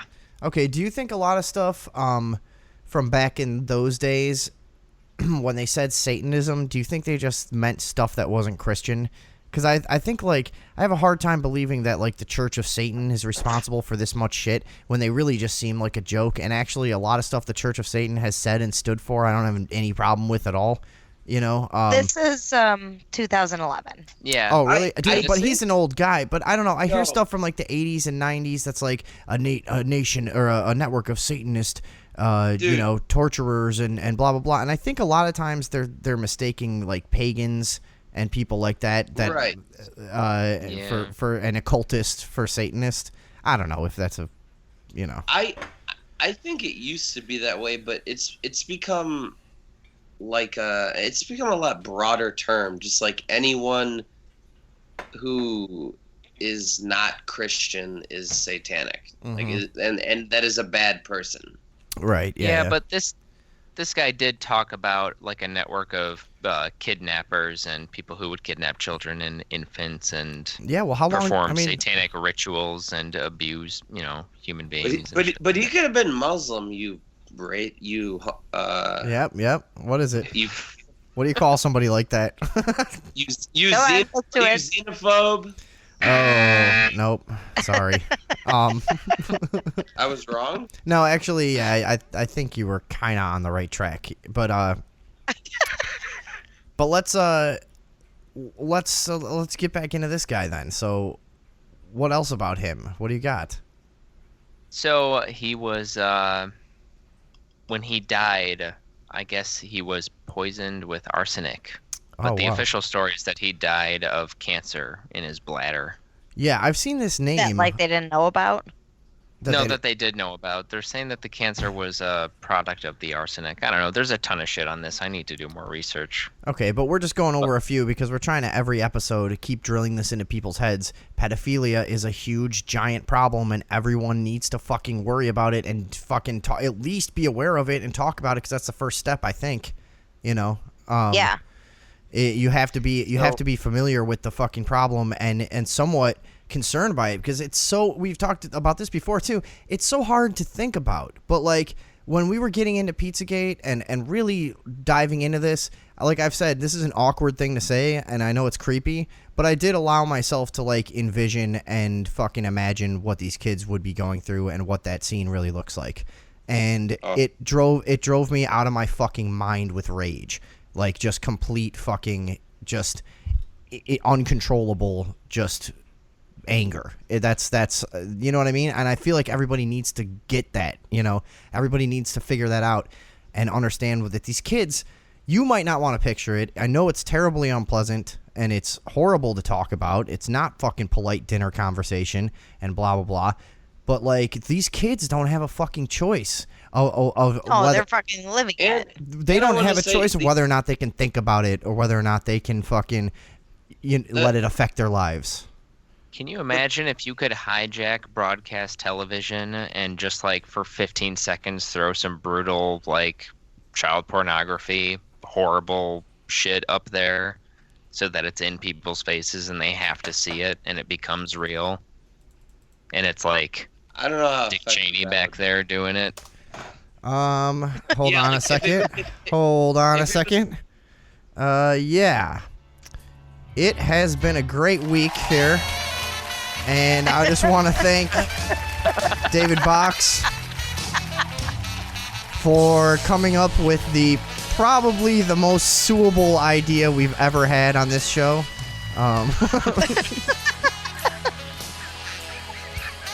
Legitimately suggesting we should broadcast child porn on national television. Hey, it's been the best week of my life.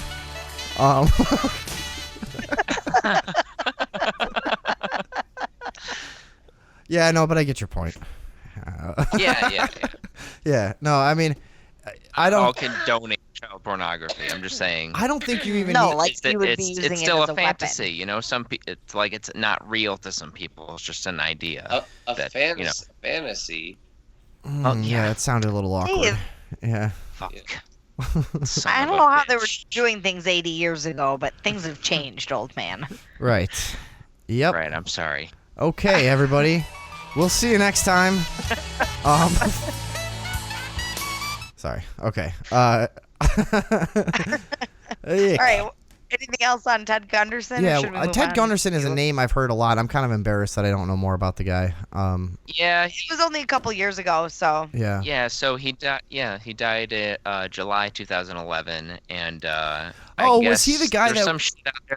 I think he was the guy that went on Alex Jones and said, "Look, I got some big fucking info to bring to you," and like died before he could come on again. I think that's where perhaps. I remember this guy from. Sorry, but Yeah, go but then we found out Alex Jones killed him just for the publicity. Alex Jones is killing all his guests just to make them seem more important than they are. Yeah. How many of my... I can't even tell you how many of my guests have been about to drop a nuclear bomb of truth for the American people, and they'll just wind up dead in a hotel room, two neat little injection marks in their neck. But wait, I can't say anymore. But you know what? I've said enough. All right.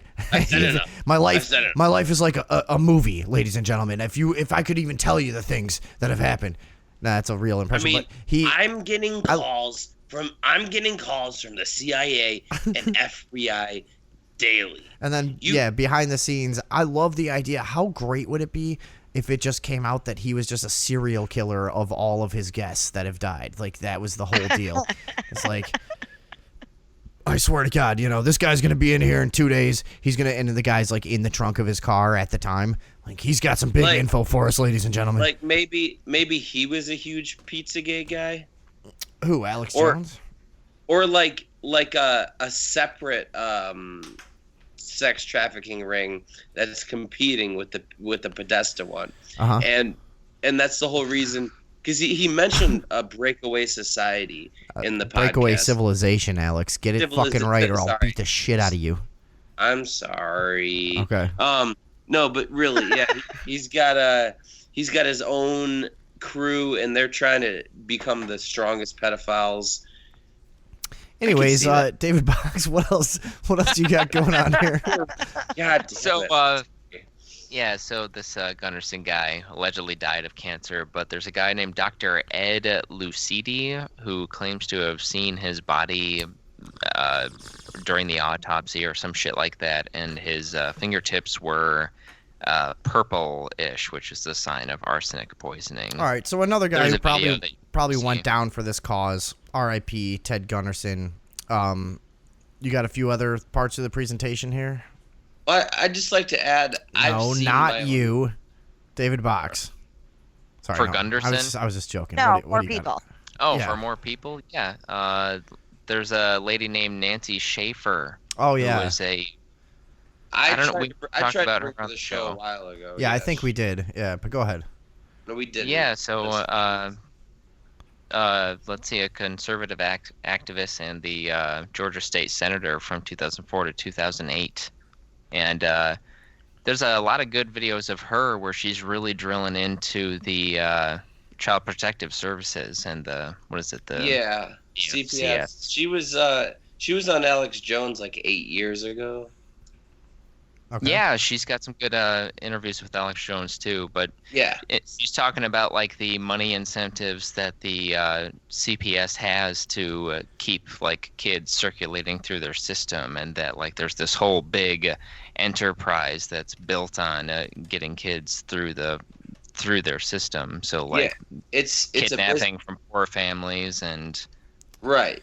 It's Yeah, but also bonuses, like how much is a kid worth? and- How much is a kid worth on the black market? You can't discount that Yeah. as an incentive too. well. Is he a walnut or no? You know that I don't deal with no fucking walnuts, dude. You know that shit. I mean, I'm a pedophile, but I'm not a fucking race trader. The fuck. No. Jesus Christ. Sorry, but yeah, Pizzagate joke. Alex is right. The white kids are probably worth more. And I don't know why that is, but from what I've heard, like the blonde-haired, blue-eyed kid is the highest, the highest priced kid out there.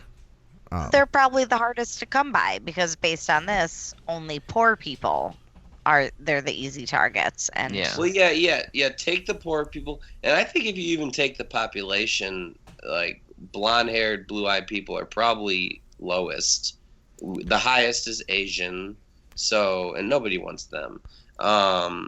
Wait, the highest what is Asian? Population. Where? In the world? In the world. Oh, okay. Yeah. In the world. Yeah. And so what else do you have? You've got Africa, diseased Indian. kids. They don't want them. Oh, so you're saying on an international scale, like the blonde-haired, blue-eyed kid is actually very rare, even though it's kind of classic around the parts where we grew up. Right. It's rare because it's hard to find. I could find you some right now, dude. I know where they're at. You can find it, but like it's a lot easier to kidnap a black kid in a poor neighborhood and get away with it than it is. You want a little? His dad isn't gonna come looking for him. Jesus, Andrea, what the fuck? All right. Hey, this has been fun. I want to listen, Alex. Shut up. I want to thank Third Eye Blind and Freddie Prinze Jr. It's been the greatest week of my life. Sorry. What year do you think it is? I'm doing different years. Before it was the Black Crowes and Matthew Broderick. Come on, I'm changing it up. But I don't know why I'm thanking because I would be the guest star. Whatever. Okay, sorry. Let's keep going here. So Nancy Schafer. Oh yeah, sorry. No, hold on. We weren't done with that. I think Alex is right, and that the blonde-haired, blue-eyed kid might be one of the rarest in the world. Fair point. I think Andrea was right about what she said, but I'm not going to repeat it because it was racist. Let's play back the tape. Yeah. So. Since when does that bother you? Go ahead with the presentation, you guys. So Nancy Schafer, I guess, received some death threats and a whole bunch of stuff like that, and ultimately was shot in the back in her own home. And it was ruled a suicide? The official story was murder-suicide, perpetrated by her husband. Okay. Who was a Manchurian candidate, no doubt. Just throwing that out there. All their friends and family are saying that it's like it has to be a bunch of bullshit because they really had nothing going wrong for them. They had a bunch of grandchildren to look after and shit like that. And well, how hard is it? Story just doesn't add up. It's not that hard to fucking fake a murder-suicide, obviously, especially if you're, a CIA trained person. I mean, what do you do? Here's what I would do. I'd break in there. I'd say to the guy, here's what's gonna happen. We got 5 people right here with guns to your wife's head. If you make a fucking wrong move, she fucking dies. We're going to put a gun in your hand, and you're going to blow your fucking head off. That's how this is going to fucking work, asshole. Now, don't even try to think about this for a minute, because the only option is you fucking die or your fucking cunt wife dies. And you just tell them like that, and you go, don't point this gun anywhere except for your own fucking stupid brain, or she fucking dies in front of you. And then you...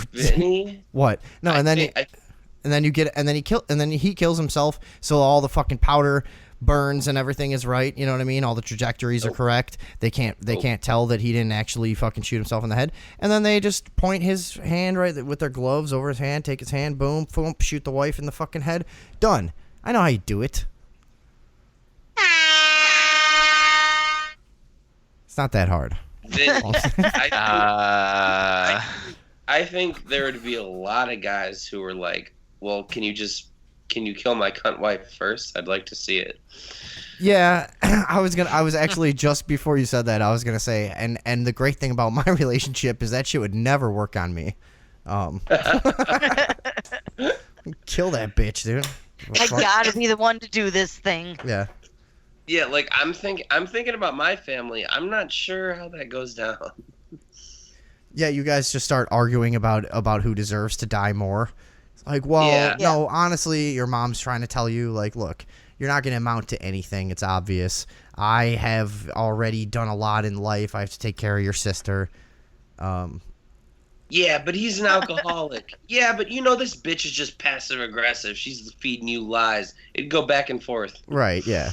Yeah, no. This was but I'm saying for good people, like people who commit their lives to going after pedophile rings. This kind of my plan, I think, would work. Don't you guys think? Now picture what I just did. That guy's gonna blow his fucking brains out. He's got no choice. I love you. Don't even fucking talk, you motherfucker.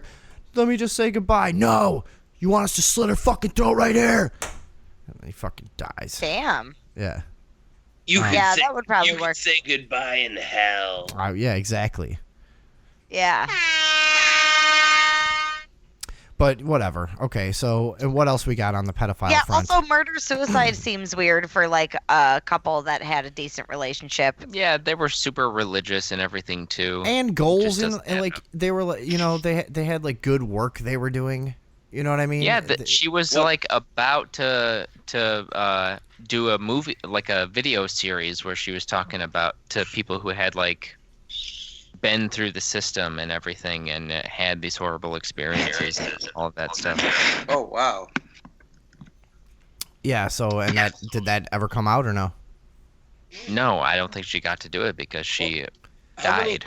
How many red flags can there be in this story before we She did There's a million of publish these, dude. There's a million of these. Sorry, David Box. I want you to please proceed how you were going to before I so rudely interrupted.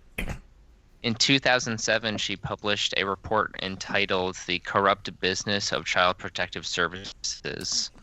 And after publishing that, she thinks that like the fucking people who were impacted in government made it be the reason that she lost her seat as a senator. Like she started getting shoved out and everything like that. And you better follow the status quo. That's all I gotta say. Yeah. All right, so I think you said you had 3 examples for us tonight. Do you have one more? Yeah, I've got it. Okay. Ray Gricar. Who? Gricar. Ray Gricar. Never fucking heard of this guy. Let's hear it. He was the district attorney for Center County, Pennsylvania. Ooh, and he disappeared. Ooh. He disappeared. What a big, strong man. He disappeared in April of 2005. His car was found abandoned. His laptop was found in a river. And at the time of his disappearance, he was working on what turned into the Penn State sex scandal. No shit. Wait, wow. which is the Sandusky one, right? Yeah, isn't it? Yeah. That's what I thought. Yeah. We briefly mentioned that last. So week. this guy winds up dead, and his laptop in a fucking river. He wound up vanished. They never found him. Well, he's dead. Yeah, but they never. Out there. He was disappeared. He wasn't murdered and dumped. He was vanished. Or he knew what he was getting into, and he fucking flew. Faked his own death. Yeah. I have a question. I have a question about this. Yeah. Dude, I took so much time with that too because I'm like, what is the word? Flew. And then it was the wrong one. And I said it all stupid too. All right. Anyways, go ahead. Go ahead, Alex. What were you saying, Alex? You know, I think I've kind of already figured it out. But when they kill somebody, they kind of make it. Well, they make it so they can't prove that they did it. But yeah, that's the challenge every time. But they make it. But they make it obvious that they did do it, like as a warning to people, right? Yeah, I think that's how a lot of this stuff works. Is like they know that certain people are awake, and certain people aren't. And I take certain things like that as a message to everybody who can see it for what it is. That they're like, look, the public isn't with you guys. We are gonna kill you when you pop your fucking head up over, out of the water. And so this is, I think it definitely is a message. Yeah. I think they're also saying we know you know, but we also know you can't prove it. And by the way, we know that you know that we know, and this is our acknowledgement of that. And it doesn't matter because you go to work and try to tell the fucking people they're not going to listen to you because we have them dumbed down and pacified, and we are not worried about 90% of people anymore because they are fucking cooked zombies, Walking Dead morons. All right. And I wasn't even thinking about the show when I said Walking Dead. I was thinking about a time before that show was around when that was already a phrase, believe it or not. Okay. Was it? Yes, it definitely was. Yes, young Alex. Yes, young Alex. Yes. Do you know why we say, young Alex, do you know why we say that we hang the telephone up?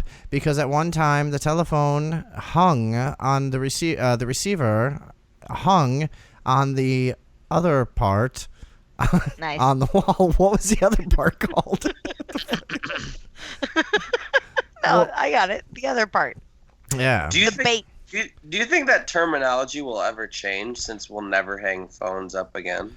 What would you say instead? Terminate. I tapped I it up? terminated my communication. Yeah, communication terminated. Yeah. CT, brah. CT back. Can Okay. I come? So now let's go over this. I don't know who would possibly listen to a show where you really seriously talk about pedophilia for 3 minutes and then fuck around for 11 minutes and then repeat over and over and over. I don't know who would possibly want to fucking listen to this, to be honest. Do you guys realize what we've just been doing this entire time? Now, David Box, how did this man die? This man who was the DA in the Penn State case. They Dude, I never don't know. found him. Yeah. He vanished. Yes, you're right. He vanished. I said that forgot. like 4 times. Yes, well, I'm quite They drunk. vanished. Oh. So, So is he running or is he dead? anyway, No one knows. He's gone. he's probably dead. And that's our 3 cases Yeah. for tonight. Good.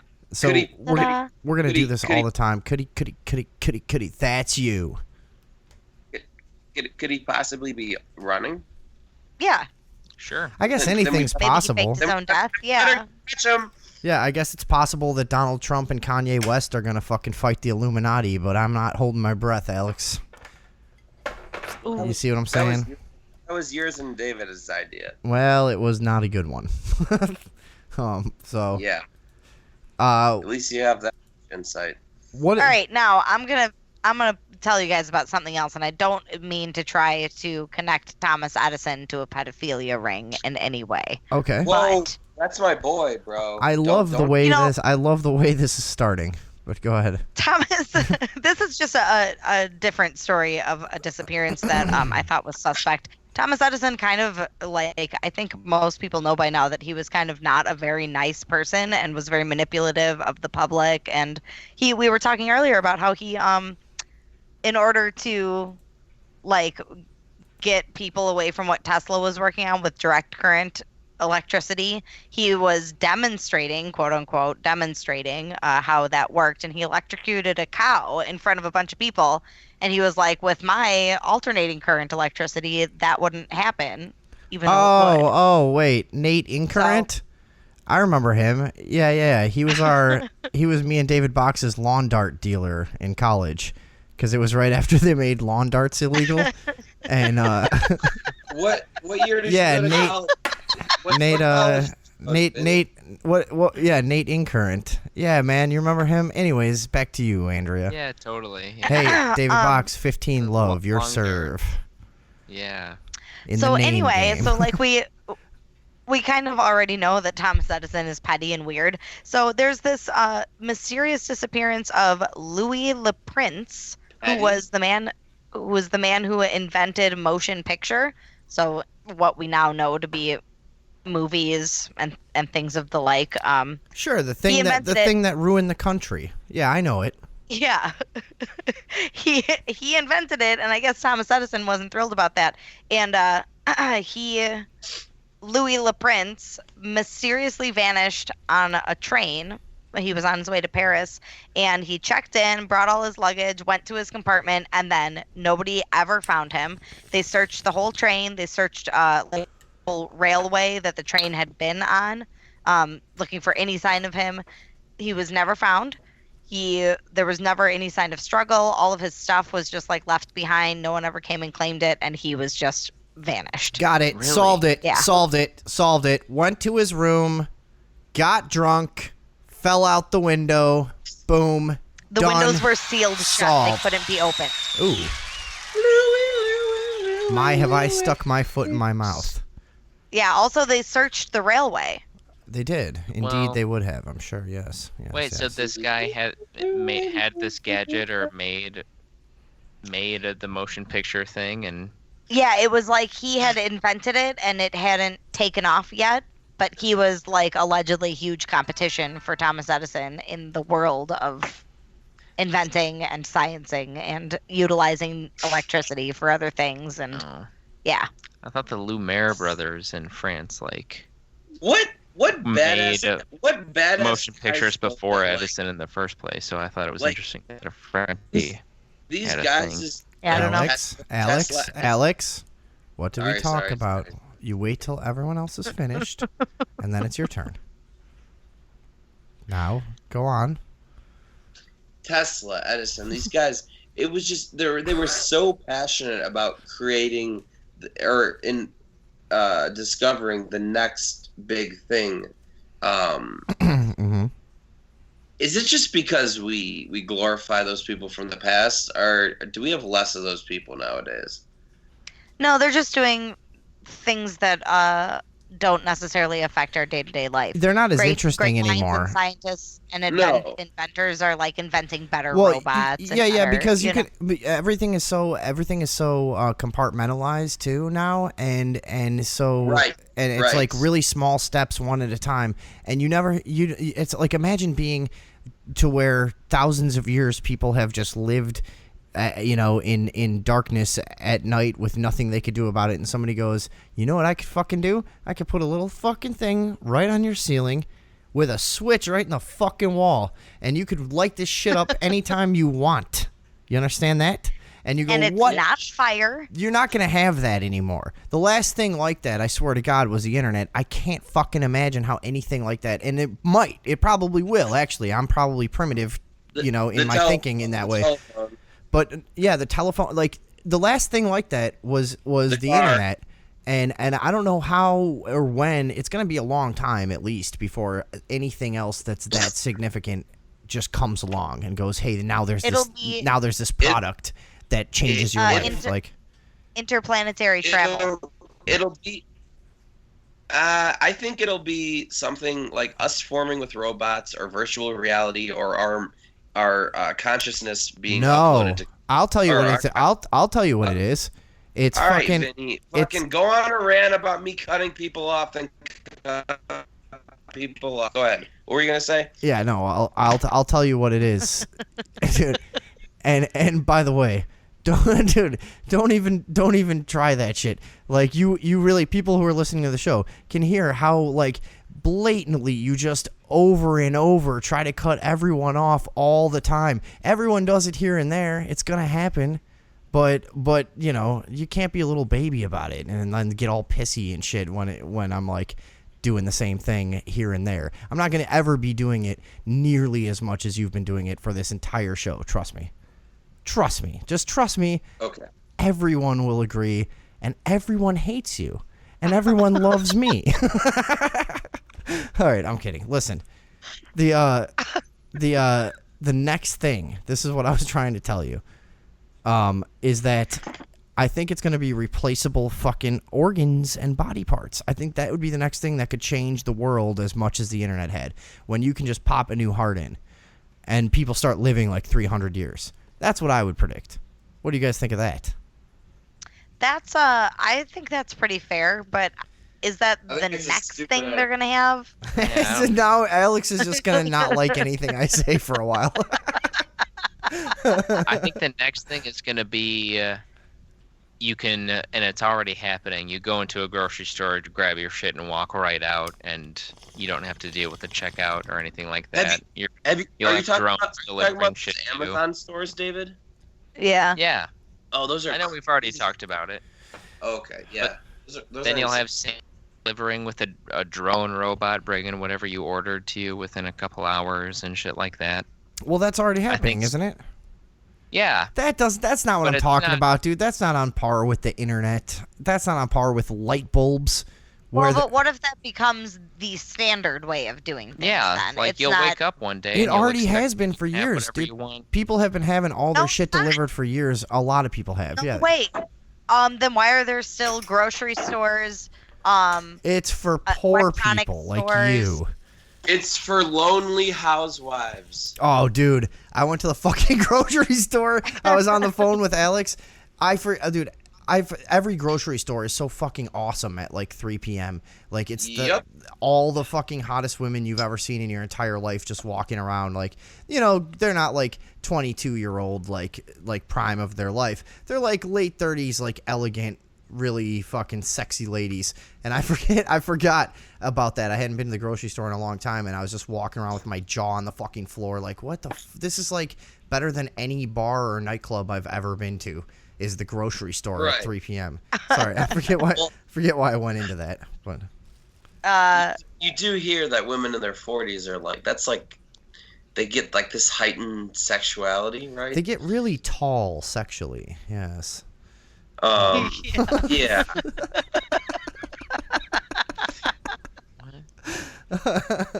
I don't know what that was. I think I think the oldest broad I bagged was like 32, so I don't really know. Mine was 53. No. Let's go into more detail about that. And that was also years ago, like a bunch of years ago. Oh boy, oh boy. No, Andrea doesn't want to know. This is the problem with having my sister on the show. Andrea doesn't want to know about this. David Box really wants to know about it. I can tell by his. Super Yeah. Wait, let me just. He's acting real casual. Did you meet her on Craigslist or the Uptown? Craigslist. What are you talking about? I wouldn't fucking fuck a bitch from the Uptown. Yuck. Yeah. Everyone would find out. True. That's the problem with when you take a hoe to a hotel. Hotel everybody. Ah, ain't that the truth, my man?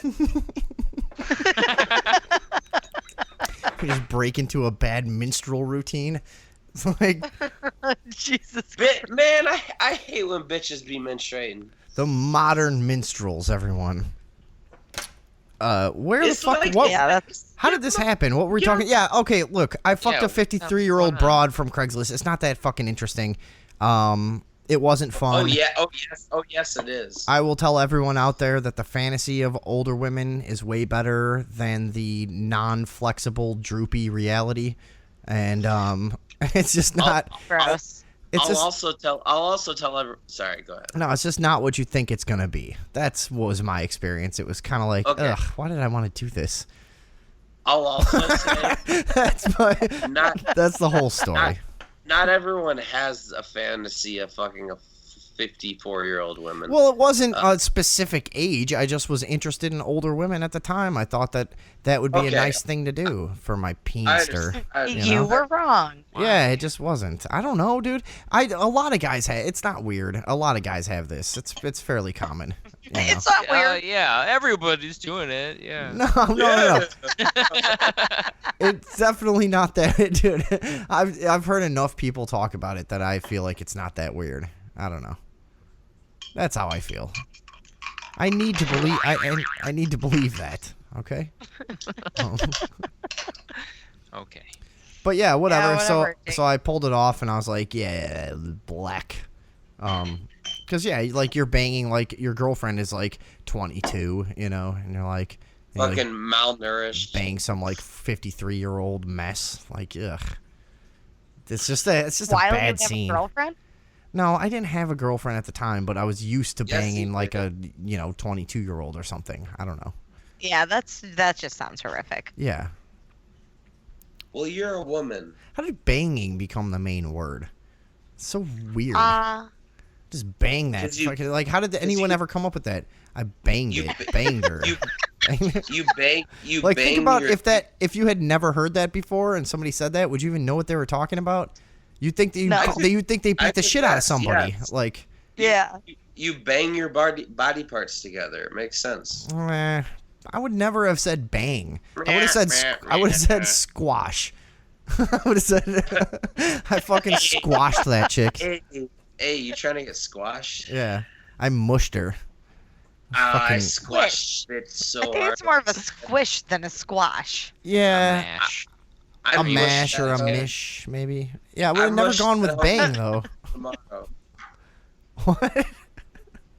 I just wouldn't have. I don't know. It just wouldn't have been on my agenda to come up with bang for sex. And then I say it all the time because it's the normal thing to say. I just don't know. I banged a 53-year-old. I fucking squashed and mishmashed a 53-year-old. I mushed it in. Were you like fully hard, or was it kind of hard to get hard? I don't really remember that much detail, to be honest. Did you get really fucked up in case it went sour and you kind of wanted to forget it? No, it was the middle of the day at a cheap hotel. It was like fucking 2 in the afternoon. Yeah. Have you done that with like girls that where you're like, I shouldn't be fucking her, so you get really fucked up? So it's like, yeah, I don't really remember. Nah, dude, I'm just more free spirited. I just take them as they come. You know what I mean? Whatever. Bitch wants to jump on, I let her. If she doesn't want to, fuck it. I don't like you anyways, you dumbass hoe. That's how I am. I heard that, brother. Yeah. Now, what real thing were we talking about? I was trying to figure out how we got here. I don't know. I can't trace it back either. I've been trying to. We also never finished that Vice article, by the way. About the racist memes. Is David Box a racist? Let's get back to that. No. The next one was Didn't Do Nothing. You guys have seen that. I've seen that. It started after the Michael Brown thing in Ferguson, where somebody said like he didn't do nothing, you know, and they started saying didn't do nothing online. Yeah, of course. DINDUNUFFIN. and that's incorrect grammar for our audience. We don't want to teach you guys anything. No, yes. And I would. This is one part of this article that I would agree with. That is a pretty fucking like thinly veiled racist kind of shit to be doing. You know what I mean? Like, because they do it like every time a black kid is killed by the cops, they go, "Oh, poor little Dindu." Like I've seen that a bunch of times, and.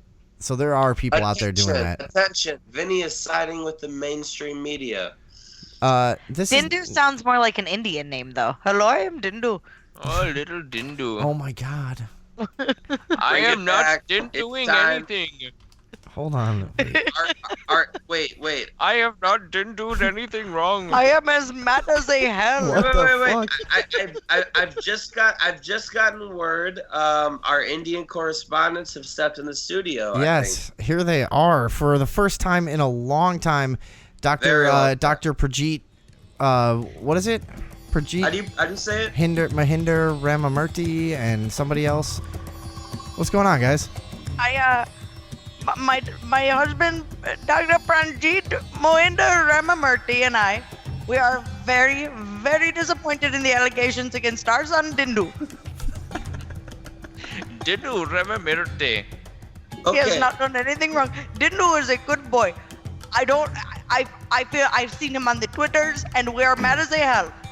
Yeah, they said that the cops shot him in the middle of the street, and he was Oh, Dindu he is in his room. He's playing video games right now.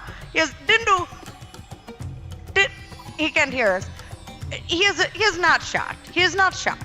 No, so this whole story is false? Is that what you're saying? That doesn't leave us much room to play with here, actually, Doctor. Doctor, I'm very liberal. It's not. They're blaming it on his race, right? You know, it's always about, oh, he's brown, so he did this. And we need to get away from that, don't we, Doctor?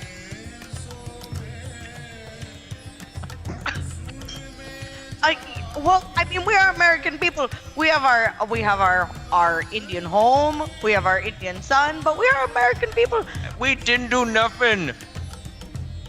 Oh my God.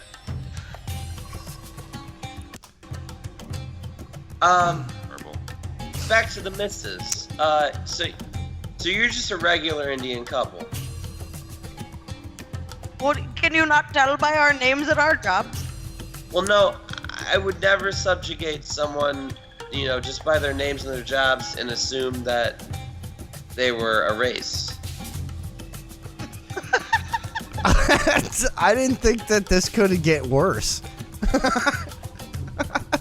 I was wrong, of course. And there we go. Yeah, that's it. It's been a great. It's been a great week. Okay, well, it was a funny idea. Yeah, we almost had it. That really got away from me. I didn't know what the hell to do. Yeah, you guys. I felt really lonely. That was a hard one. I feel like. Yeah, we you know, put you on the spot. Yeah, we've done ones where you were negotiating to not have to pay for your MRI machine because it was completely covered in cum and didn't work anymore. Like that kind of wrote itself, you know. This one was a little tougher, but you guys took a shot. That's all right. Yeah. Cut it out. I've missed those guys. We need to bring them back. Yeah, I know. We need to be doing that more often. I forgot. I've like kind of completely forgot because I used to cue you guys to do the Indian doctors all the time, and I've kind of completely forgot about it. Also, I've noticed that our listenership in India has decreased almost to zero. I feel like I know. I feel like there was a couple people in India really digging our Indian doctor routine. Yeah. We used to get views from India all the time. You're right, and we don't anymore. Yeah. Well, I mean, that would be the funniest thing if I think we've said this on the show before too, but like if we heard a podcast of someone from India and they suddenly started talking in American voices, come on. Right, and just started saying like, "Hey Joe, how about a Coca-Cola? How are you there?" Like, it would be hilarious. Listen to rap music. I'd listen to that for 10 hours. Yeah. It'd be awesome. Yeah. Did you see what Trump did? Okay, so hold on. Wait, getting back to this Vice article. We should probably finish this thing. Jesus Christ. Free helicopter rides. Death flights were a common form of extrajudicial execution during the Dirty War in Argentina. And following the 1973 Chilean coup, wherein dissidents were flown over the ocean in an airplane or helicopter and pushed to their death. From 1976 onward, thousands of political opponents to Argentina's Admiral Luis María Mendia and Chile's Augusto Pinochet were murdered in this manner. The wanton disregard for human life is hilarious to many in the alt-right. Starting in mid-2015, certain boards began suggesting progressive political opponents be given helicopter rides. So now they're saying if you say helicopter rides, you're racist and part of the alt-right. That sounds like just a harsh fucking joke to make that anyone could make about anyone. But no, I guess it's right. One quick question, because you said alt-right, and you were kind of unsure about the what is your definition of alt-right? Well, it's hard to say anymore because it has so much to do with the way people use it and interpret it. But, like, I always took it to be just, like, alternative media that leans more to the right. Right, me too. But, like, now it's, like, Sean Spicer. Or, no. Who's the, Robert Spencer? Is that the guy? The white supremacist? Oh, Richard Spencer, I think. Yeah. Richard But, Spencer. dude, look, that guy, let's not be, like, weird about it, because that guy is a fucking cocksucker, and he's a total piece of shit, and he has said stuff. I don't know. I've read a few blurbs by him that had to do with like arguing logically whether or not like a genocide of the black man would be immoral. And it's like, dude, I'm sorry, you're a piece of shit. See, like they took him and they made him the face of the movement, which I see people like Milo Yiannopoulos, Mark Dice. That's alt-right to me. Mark Dice is alt-right to me, I'd say. Yeah, and he's a fucking asshole too. He's an asshole, but he makes some great videos, so I don't agree. I don't like his videos at all.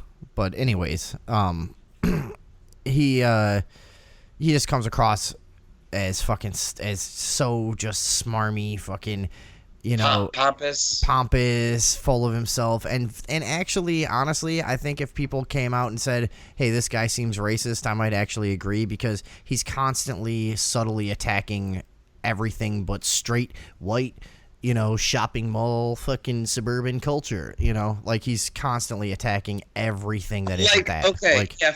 For example, he talks to a black or a Mexican kid, and you know, like they speaking like they talking like this, like if I was talking to a black guy in Chicago, I would change how I talk to my mother.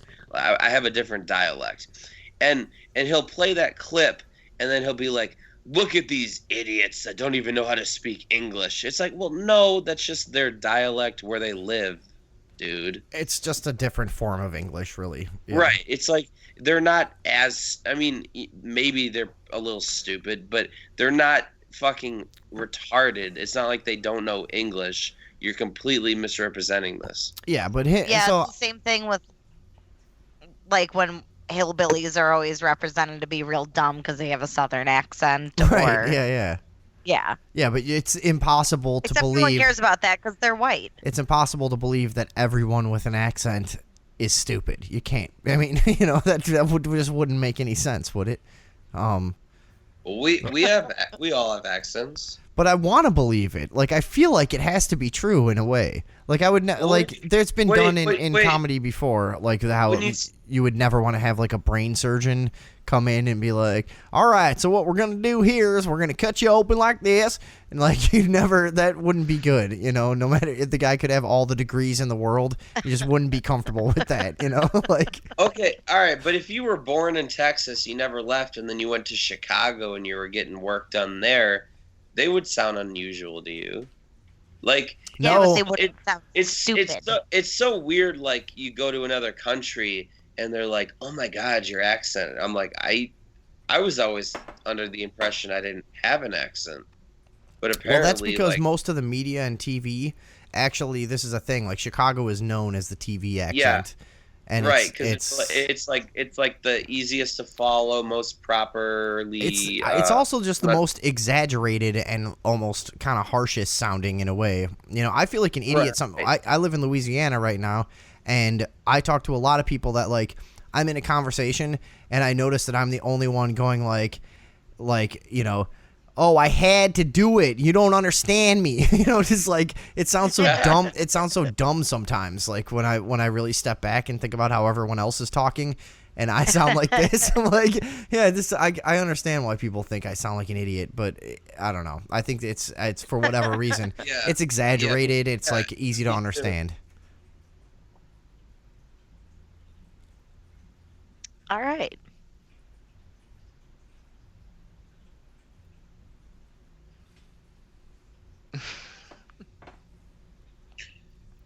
So, did you guys hear about Sarah Silverman? Oh my God, I thought we disconnected. I'm just demonstrating what happens when I stop rambling.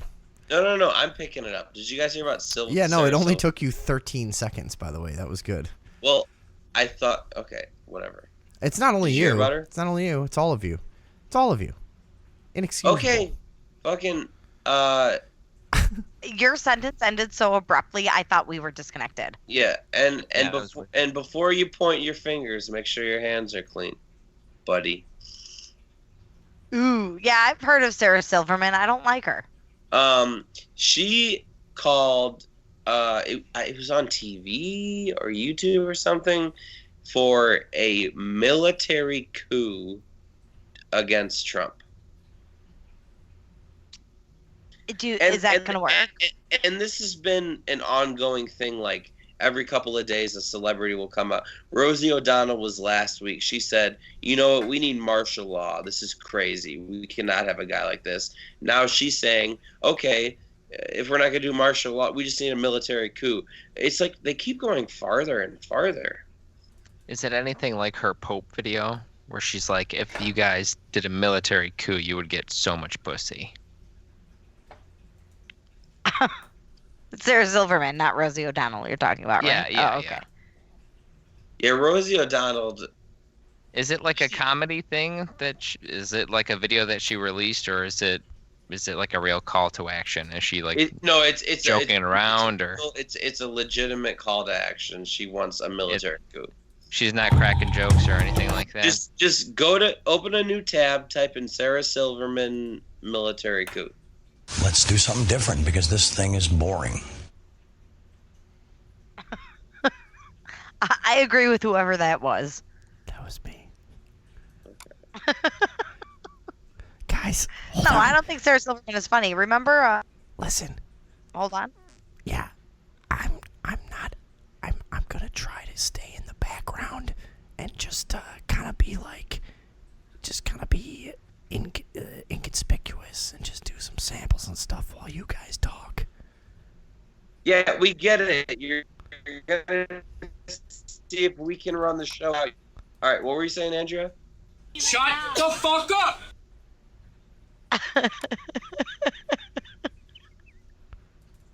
Hey guys, I was just... guys, this conversation is All right, off the hook.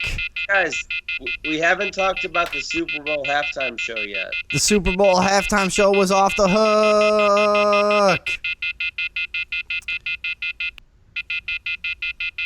You see, Alex, back when there was telephones, your landline and stuff, sometimes I remember. You would leave it off. They would leave the receiver off the other part, whatever that part was, and the phone had this built-in function in place that would alert you through this noise here that it was off the hook. Indeed, yes, it was. Well, and guess what? Are you trying to tell me that I'm off the hook? That's what I was trying to tell you. Well, thanks, bro. Okay, You're welcome. Well, can I get to what I'm trying? Yeah, Can I do my second? I would love it. All right. So,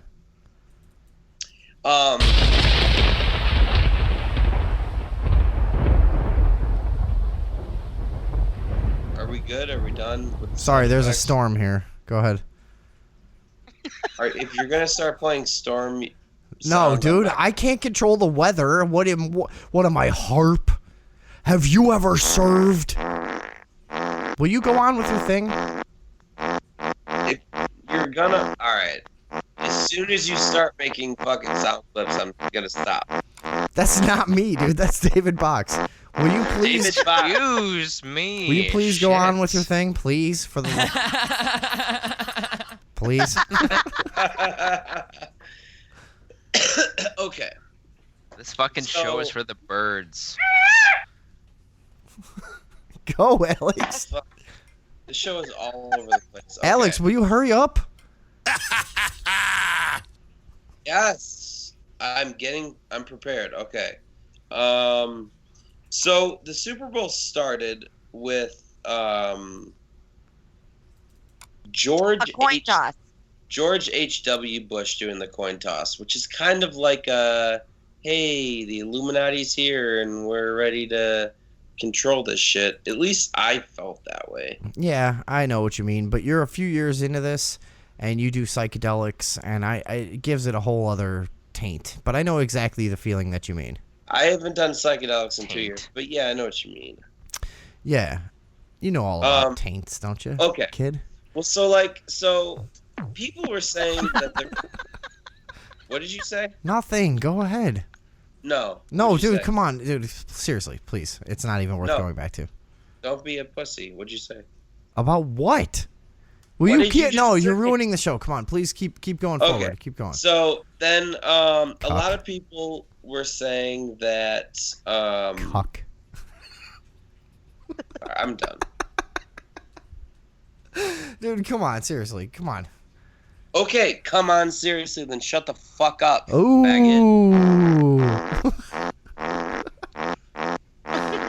Sorry. All right, let him go. Go ahead. Will you please? Come on. A lot of people were saying that they didn't see any political or any kind of agendas in the performance. Yeah, usually there's always like a big thing, and like Mark Dice, that fucking weirdo pedophile looking fuck that he is. He always has this big fucking presentation. Look at all the Illuminati stuff in the halftime video at the Super Bowl. These degenerates think they can put this all past us. But seriously, a pyramid right here with a goat head under it, and Beyonce dancing on a cop car, and blah blah blah. Like, shut it's like, up. Does every triangle have to symbolize yes, the Illuminati? Of course it does. Everything has to be, yes. Yeah. Okay, so it flew over a lot of people's head because I asked a couple of simpletons and they didn't realize it.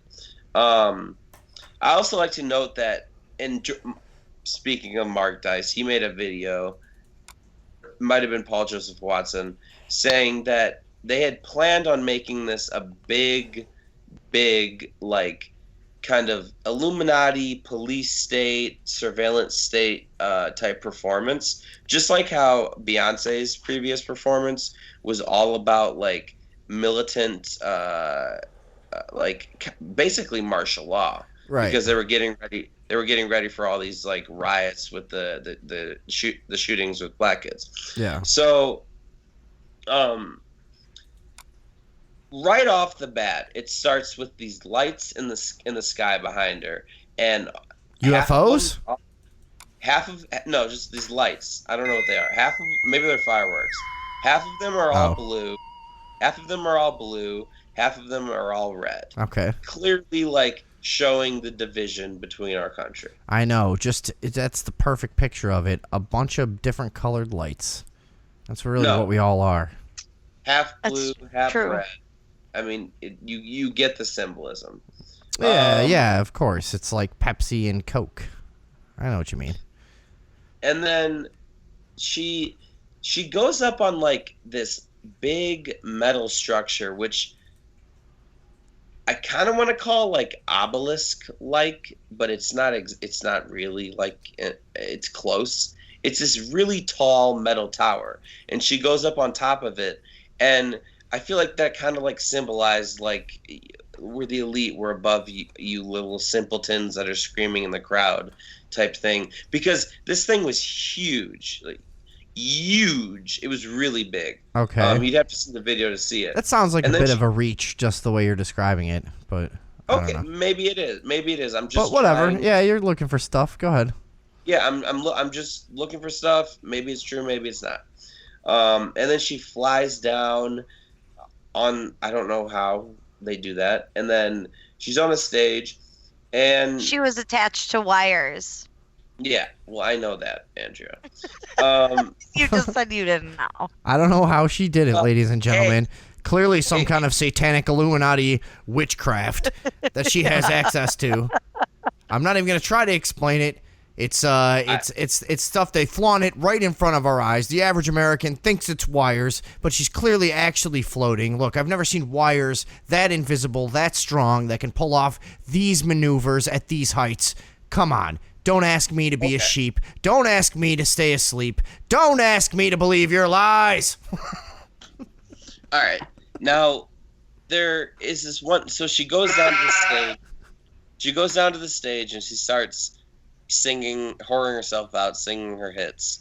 And there was one thing that kind of stuck with me. She got like information with all these different people from different ethnicity. And she was singing her song. I think it's called "Bad Romance." I'm embarrassed that I know that. But one of the line in the song is, "I want your hunger, I want your disease." Mm-hmm. Could that be a reference to refugees? I want your hungry, I want your diseased. I actually have something to counter that. Person is shoving his private parts into a loaf of bread. I don't care. Yeah, I know. I asked you to do this. This is unfair because I totally asked Alex to do this. Now I'm being like, fuck you in your fucking Super Bowl report. This is really horrible of me. Sorry, Alex. Yeah, that's terrible. Thanks for sticking in there like a trooper. Yeah, I'm not sure if you're welcome for sticking in there. Sorry, Andrea, go ahead. I was just gonna say I'm not sure if I'm not sure if that's necessarily a reference to refugees. That song came out years ago. I know, but she chose to use it. It's a far reach. It's one of her biggest. It's one of her biggest hits. I mean, she would be foolish not to use it. She's saying all of her biggest hit songs. But my point was like, she had all her background dancers, which were all multi-ethnic, like mostly brown looking. What in the fuck? See, why didn't you lead with this? See, I won't stand for that kind of fucking shit. Not on the Super Bowl. Not on national fucking television. Sorry. Go. Okay. And so, like, going back to, like, when she was up in the tower, it was supposed to be this thing where there were drones flying all around the stadium, like, police state, promoting drones being all in everyone's business. There were commercials in the Super Bowl about this TV show where it's like they start using drones and like new technology to stop crime. So there was a lot of like weird like technology police state themes in there. Yeah. But you know what? I'm gonna leave it at that because I'm just sick of Vinny cutting me off. I wasn't cutting you off. You've been talking by yourself for a long time. Wait, let's take a poll. Was I cutting Alex off? No, but you weren't taking anything he said very seriously. I was starting to. Anything he said. I was starting to until he called me on the phone and he didn't know I was recording, and this is what he said. Another picture shows a loaf of bread shaped like a penis. And I was like, what does that fucking have to do with anything? And then I knew that he wasn't actually serious about this shit. So I kind of tuned out. That's cold. I noticed, I was watching, I didn't see the very beginning that you were talking about with the red and the blue. But I was also watching to see, because I heard that it was supposed to be, extremely satanic this year. And so I was very interested. I was really let down by Beyonce's performance last year because she focused on being black instead of focusing on being part of the Illuminati. And I felt kind of cheated by that. And I felt cheated again this year because I feel like Lady Gaga didn't do anything weird. I mean... Yeah, at least give us the obvious Illuminati show. Like, if you're going to be doing anything. It, Just or let your boob fall out. Like my... oh my God, Michael did that Jackson's just happen? sister, Oh. Janet Jackson, yeah. That was the fakest fucking moment in the history of live TV. They're just like, oh. Nothing could have ever looked more planned than that. No. Show your tit. No. Shut up. Yeah. No, wait. No. Justin Timberlake has more integrity than that. He didn't at that time. No way. That was a long time ago. But I thought, I noticed a couple color symbolism. She ended the show the stage was all red. She was ascending from a group of people wearing headdresses on a platform with flames behind her. And then there was a huge fireworks display. So those are kind of classic Satan things. And yeah, that was whatever. about as much as it got, though, Yeah, it's fine. I know they always do that stuff, but I just don't care because I don't watch it. And I don't know why I even wanted to talk about it. I apologize, Alex. I don't know why I had you do this. Yes. A few years ago, you told me to prepare this. I know, and then I was just a dick the whole time. You. Well, yeah. I feel like it was the right choice, though. I feel like it's the best way to handle this. Sorry, go ahead, Andrea. A few years ago, Lady Gaga quit music, apparently temporarily, but she gave this interview where she was basically like, I'm tired of being part of this world, and I'm tired of not having control over my own life, and I'm not going to do it anymore, and if that means I don't get to be a celebrity anymore, I'm not going to do that. And then she didn't record any music, she didn't go on tour, she didn't do anything until she joined the cast of American Horror Story. But even that, she had quit the music industry because of how it was influencing the person that she was and how it was removing all of the control that she had of her own life. And a lot of people interpreted that to mean that people were using her and exploiting her, and perhaps there were larger figures moving her around and in ways that she couldn't say no to, And now she's back just being an Illuminati person at the Super Bowl. So I don't know what the fuck happened. She was also in a bunch of commercials, for Tiffany's and stuff during the Super Bowl. They probably threatened to kill her family or some shit. You gotta come totally. back I mean, that's yeah.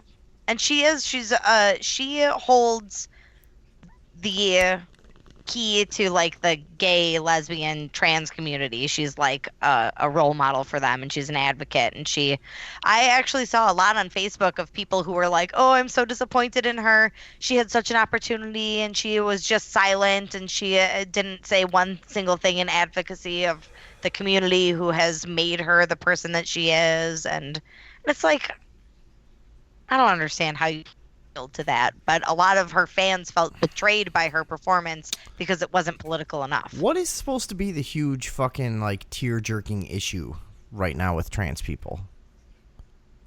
I don't know. What is people think they're weird? Yeah, what is the adversity that you're facing? No, I mean, honestly, I feel like in most of the country, I'm sure not in all of the country, but in most of the country, I think we're past the days of you just getting like beat up in the street. You know what I mean? For looking like that or whatever. Well, and I At think least a lot I would of like them to are think. just afraid of the unknown. Right. I think people might. Is it just that people yell shit at you? Like, what is the big issue?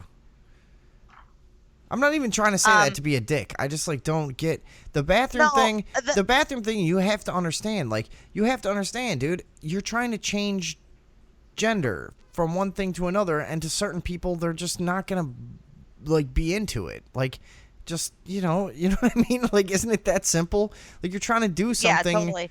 Pretty fucking crazy, kind of, you know? I'm not calling you crazy necessarily. I'm just saying trying to do something unprecedented, should I say. You know what I mean? And so, like, but what, I don't get, like, what this idea is of, like, we are so fucking persecuted. Like, where is that happening? I think that the community as a whole is afraid that a lot of their rights will be reversed under the new conservative administration. Like, which rights? That seems to be the big, I don't know, going to the bathroom wherever they want, or is it just the bathroom? Because, like, I don't think there's ever been a law that a man can't dress as a woman. You know what I mean? Or vice versa. No, totally. So, but they're looped in with like the gay and lesbian community too, and you know, there's the fear that gay marriage will be repealed at the federal level, and it'll go back to being a thing that's illegal in a lot of places, and you know, stuff like that. It's like they're all one community and they're on the same team, and I think trans people are feeding off of that stuff. And also, like, I feel like gender is murky in the trans community, and gay marriage probably affects them a lot depending on where they are in their transition, or if they are fully transitioning, or you know. Sure. Yeah, I think I know the marriage thing is complete bullshit. That should be a non-question. I'm of the mindset that why does marriage have to be tied to sexuality at all? Why the fuck can't marriage be a partnership that could have all different meanings? You know what I mean? Like, of anything. And why does it have to be have anything to do with love even?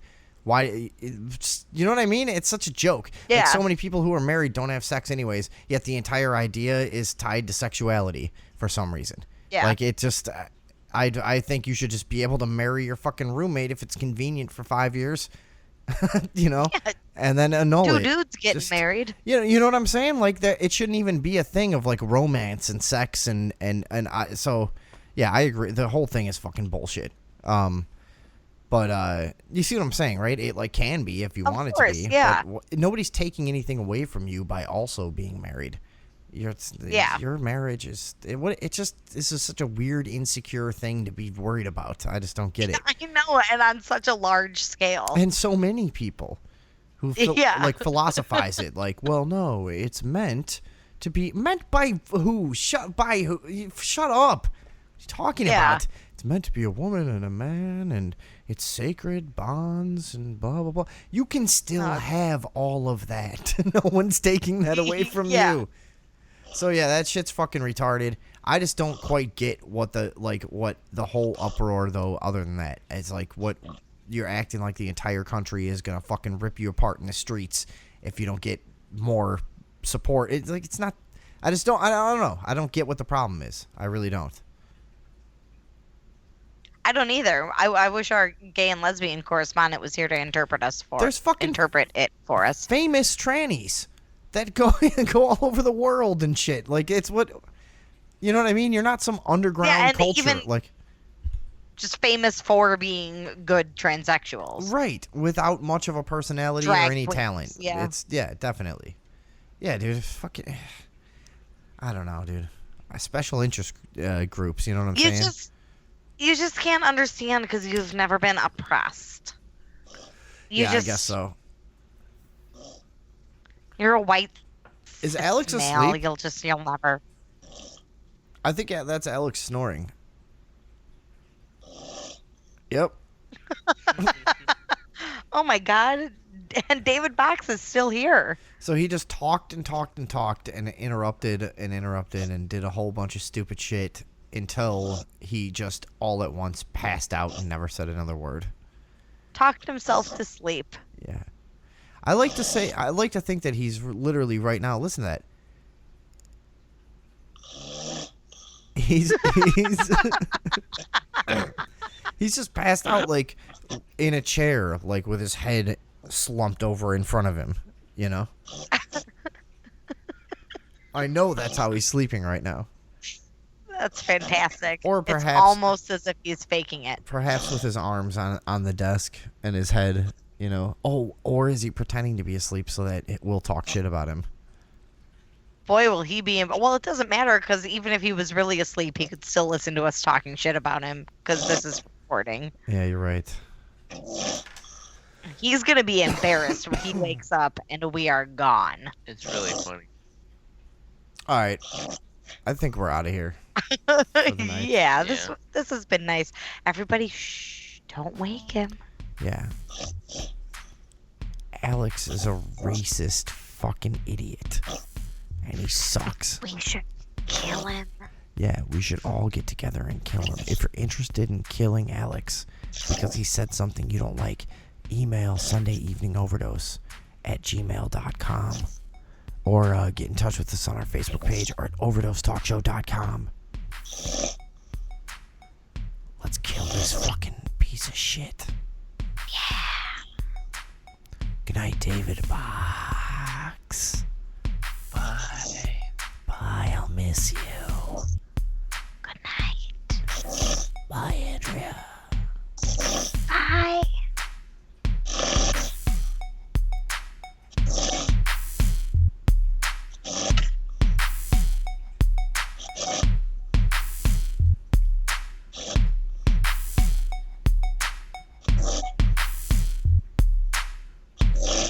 What a weird snore, too. Yeah, like, put it away, guy. Like, take a whole breath once in a while. Fuck, how are you breathing? That's not how you breathe, dude. That was better. There, yeah, now he's getting it. Yeah. Finally. Making me uncomfortable. What the fuck?